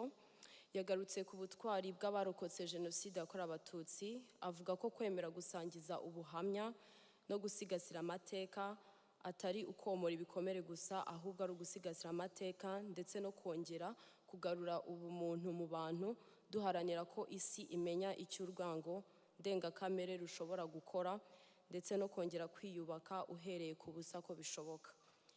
Yavuze ko kwibuka abazize Jenoside yakorewe Abatutsi bitari iby'Abanyarwanda gusa, ahubwo n'iby'umuntu wese ufite umutimanama. By'umwihariko yashimiye Governor wa Michigan, Mayor wa Kentwood, Mayor wa Grand Rapids bemeye ku mugaragaro Jenoside yakorewe Abatutsi. Yavuze ko kuba Jenoside yakorewe Abatutsi yemewe ku mugaragaro muri Michigan bivuze ko urubyiruko ruzigishwa amateka ya Jenoside yakorewe Abatutsi, bakigishwa ububi bw'urwango, ivangura iryo ari ryo ryose ndetse n'ububi bwo gutesha agaciro ikiremwamuntu. Yavuze ko kandi bizafasha mu butabera rusange. Ambassador Mathilde yagarutse ku gushimira by'umwihariko Mayor wa Kentwood kuba yemeye ku mugaragaro Jenoside yakorewe Abatutsi. Yashimiye Kentwood Community Church yatwakiriye uyu munsi kwifatanya n'Abanyarwanda mu kwibuka abazize Jenoside yakorewe Abatutsi. Ashimira abantu bose badufashije mu biganiro uyu munsi. Yabwiye abarokotse Jenoside yakorewe Abatutsi by'umwihariko Reverien Rurangwa watanze ubuhamya ndetse n'abandi bose barokotse Jenoside yakorewe Abatutsi. Yongeye kandi avuga ko benshi muri twe twabuze abacu ariko tukigendana ibikomere. Avuga ko kwibuka ari igihe cyo gusubira mu mateka yacu kandi ko ayo mateka adufasha kugira ubumwe, ubutwari ndetse no kubaho mu mahoro. Yavuze ko Jenoside yateguwe kandi yashizwe mu bikorwa, ariko benshi ku isi ntibabura kuyihakana no kuyipfobya. U Rwanda rwahisemo ubumwe. Kubabarira ntabwo byoroshye, kwiyunga ntabwo byoroshye, ariko turabishoboye. Ubu umunyarwanda yibona nk'umunyarwanda, ndi umunyarwanda. Abakoze Jenoside yakorewe Abatutsi ntibahagarikiye kubica gusa, ahubwo bakomeje n'umugambi wo kuyihakana. Guharanira ko Jenoside itazongera kubaho ni inshingano zacu twese, kandi kwibuka ntabwo ari amateka y'u Rwanda gusa, ahubwo ni amateka y'umugabane w'isi yose. Barakoze cyane.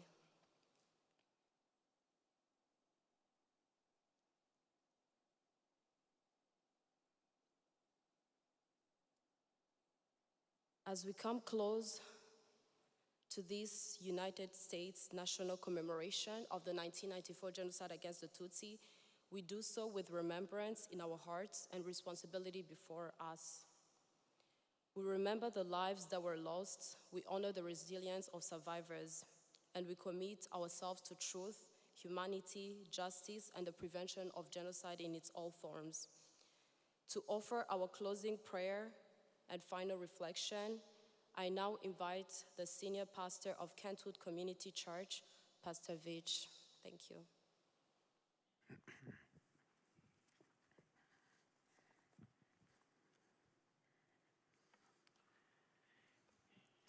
I look out tonight and I see an amazing people, a brave people, courageous people. And it's an honor to be able to be with you tonight, to hear your story and to not ever let it die. I was asked by our staff about hosting this, and there's something I've never said before publicly, but to close friends. I was 28 years old when the genocide occurred. I was born in the Midwest of the United States of America, many, many miles away from that tragedy. But yet I am a follower of Jesus, and I am an ordained minister of the gospel of Jesus Christ, thinking about how can such a young lad make an impact on the world, and to hear such a tragedy that's happening on the continent of Africa. And your sorrow and your pain is real. We can never erase it. And as I heard that story, I remember it touched me deep to the core of who I was at 28 years old, many years ago. Nothing will ever take that away from you, what you experienced. But something happened to this young white American kid in the state of Indiana, in a small town called Marion, which no one has ever heard. And in that moment, I made this commitment to God, and I said, I will. I cannot change that which happened to that country. I can't change politics and people in power, but I can go and make a difference. And it was one of the incredible moments in my life that moved me to move to a country called Azerbaijan, which was in the middle of a war with a country called Armenia. And I went to Azerbaijan, and Azerbaijan are Muslims, and Armenia is Christians.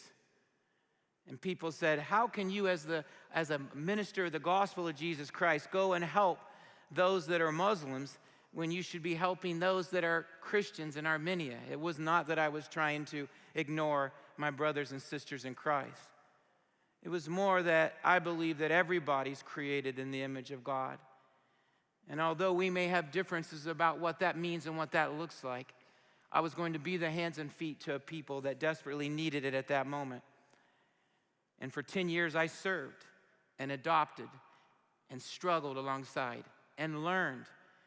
And it was in that experience that I don't know how much in 10 years that we were able to do, but we provided schools and computer literacy and English and food and all of those things that are necessary when you're in the middle of a war like that.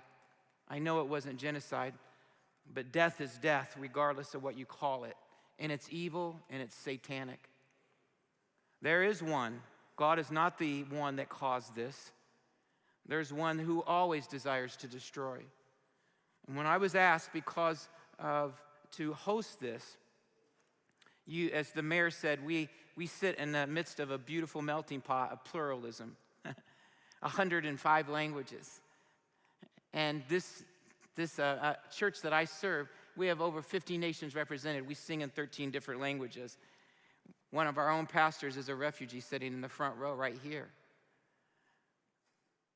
So we are a church of and for the nations, and we make that clear, that the gospel's for everyone, regardless if we don't understand. But I feel like as we sit with one another, we learn a little bit more. I learned a lot. I would never claim to understand what you've gone through. I would never stand up here and try to lecture you on what could and should be. You were doing a great job. You are an amazing people. But before I pray, I was just asked to give a message of hope as a follower of Jesus Christ. When these kinds of events happen, people ask the question, where is God? Can my heart ever be healed?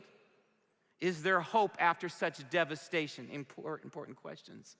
You know, the Bible never shuns, never walks away from such pretense. These tragedies do exist, and God meets us in those sorrows. Here's what I know in my many years of ministry. I have buried babies. I've sat alongside moms and dads. Tragedy beyond description. And in those moments, we always have a choice to make. God gave us free will. And it's a T in the road. And I've watched people go both ways. In that moment, in that pain, in that hurt, they will say, damn God, and walk away. He does not exist. Or they will turn into the arms of God and say, have mercy, I need help. There's choices that we have that God grants. But I believe the Bible's not silent about this. I believe that whatever tragedy it is, that's why there's a cross. That's why Jesus came, because of our choices that we make. Jesus comes near the brokenhearted, my friends. Psalm 134 says, the Lord is near to the brokenhearted, and he saves the crushed in spirit.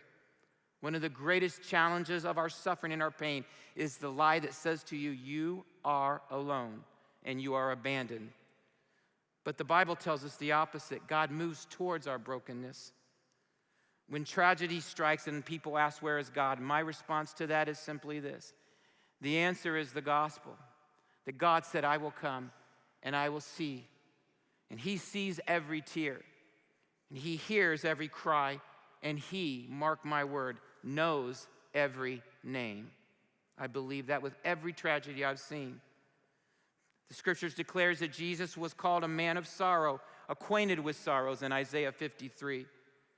Jesus understood betrayal, violence, injustice, and even death. Do you remember the tomb of Lazarus? Everyone was weeping and crying, and Jesus knew he was going to raise him from the dead, but he wept with them. He entered into our pain. What I want us to know today is that Jesus not only enters into our brokenness, but he heals it. Psalm 147 says he heals the brokenhearted and he binds up their wound. This genocide has left wounds, emotional and spiritual. We are spiritual beings, whether we want to acknowledge it or not. Family wounds, national wounds, and generational wounds, as many of you articulated. Some are visible and some are hidden deep in our souls. You've done an incredible job with human efforts, with our policies, our justice, our reconciliation, meetings like this and gatherings like this, all essential. But I believe only Jesus heals the most deepest part of who we are in our heart, the heart issue. The gospel is the transformation. That's why the leadership asked me to conclude tonight.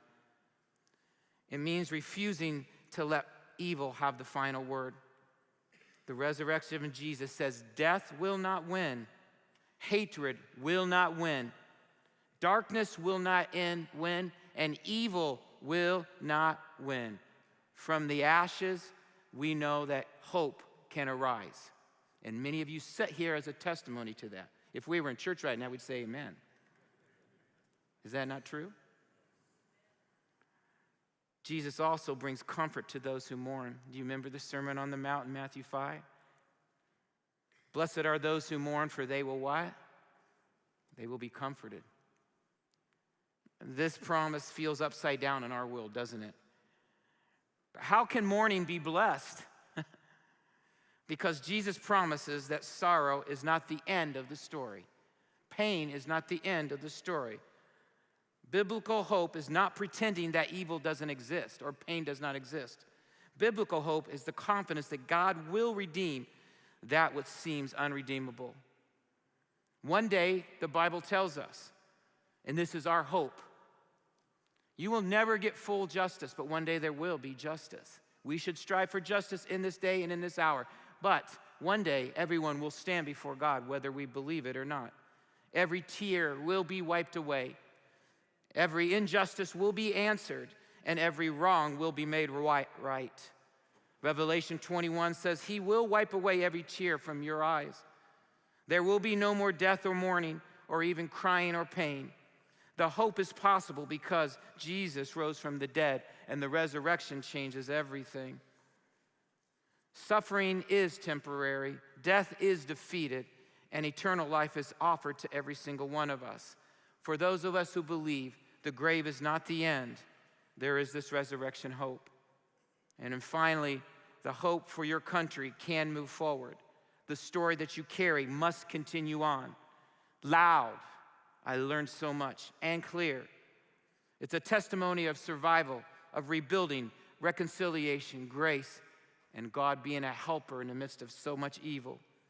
Only God can bring us together through such darkness and still produce healing and forgiveness and restoration.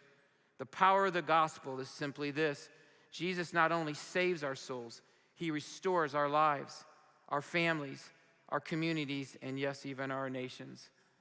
The world often responds to hatred with more hatred, but Jesus teaches us another way, doesn't he?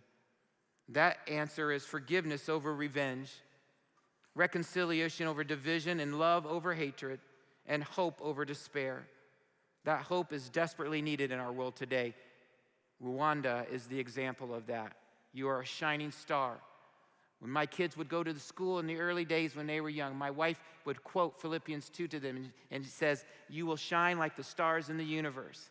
And she would send them off to school, and she would say, "It's really, really dark out there, but you will shine bright." You are shining as an example in a crazy world in which we live in today. So today we remember, today we lament, and we mourn. Today we honor those who have suffered and those who have lost, but not without hope. Not a shallow hope, not a hope that is somehow put in men or government or intellectuals, but hope that is from Jesus Christ. Jesus clearly said to each and every one of us, whether we believe it or not, he said, "I am the way, and I am the truth, and I am the life. No one comes to the Father except through me." And so today, I ask you, where are you at? Because if there's one thing that suffering and pain does, is it makes us stop lying to ourselves. It causes us to tell the truth of where we really are. I'm not talking about tradition or going to church or being born in a Christian home. I'm talking about understanding what it is to have a relationship with God through Jesus Christ. And so, to you, before I pray, I want you to know that he is near, and he heals wounded hearts, and he comforts, and he has conquered the grave. The cross tells us that God loves us today. And you may think that's some off mystical thing, but I get a chance to have a front row seat, and I see it transform people's lives every single day from cultures all over the world. For that, I hold on to. And because Jesus lives, there's hope beyond the ashes. I would like to pray for you humbly if you would allow for that. And out of respect, I'm asking you, if you would you bow your heads with me? And so right now, I pray in the name of Jesus for each of my brothers and my sisters here in this place, that as we go from here, that you would begin and continue to do the work that you've called them to do. If there's someone who needs healing, I pray that you would help them with their healing. If there's someone that's doubting their faith, that you would speak powerfully to them. If there's someone that is lonely, you would grant them brothers and sisters to come around and see them and value them, and that you would give them the hope that they need. May this nation rise from the ashes to the potential of what can be, and we trust you for your help in this process. And I pray this in the mighty name of Jesus. Amen. I think I'm to close this time, and if that is true, is that true? Yeah? I'm not overstepping my bounds? The Lord bless you, and the Lord keep you, and the Lord make his face shine upon you and be gracious to you, and the Lord turn his face toward you and give you peace. Amen.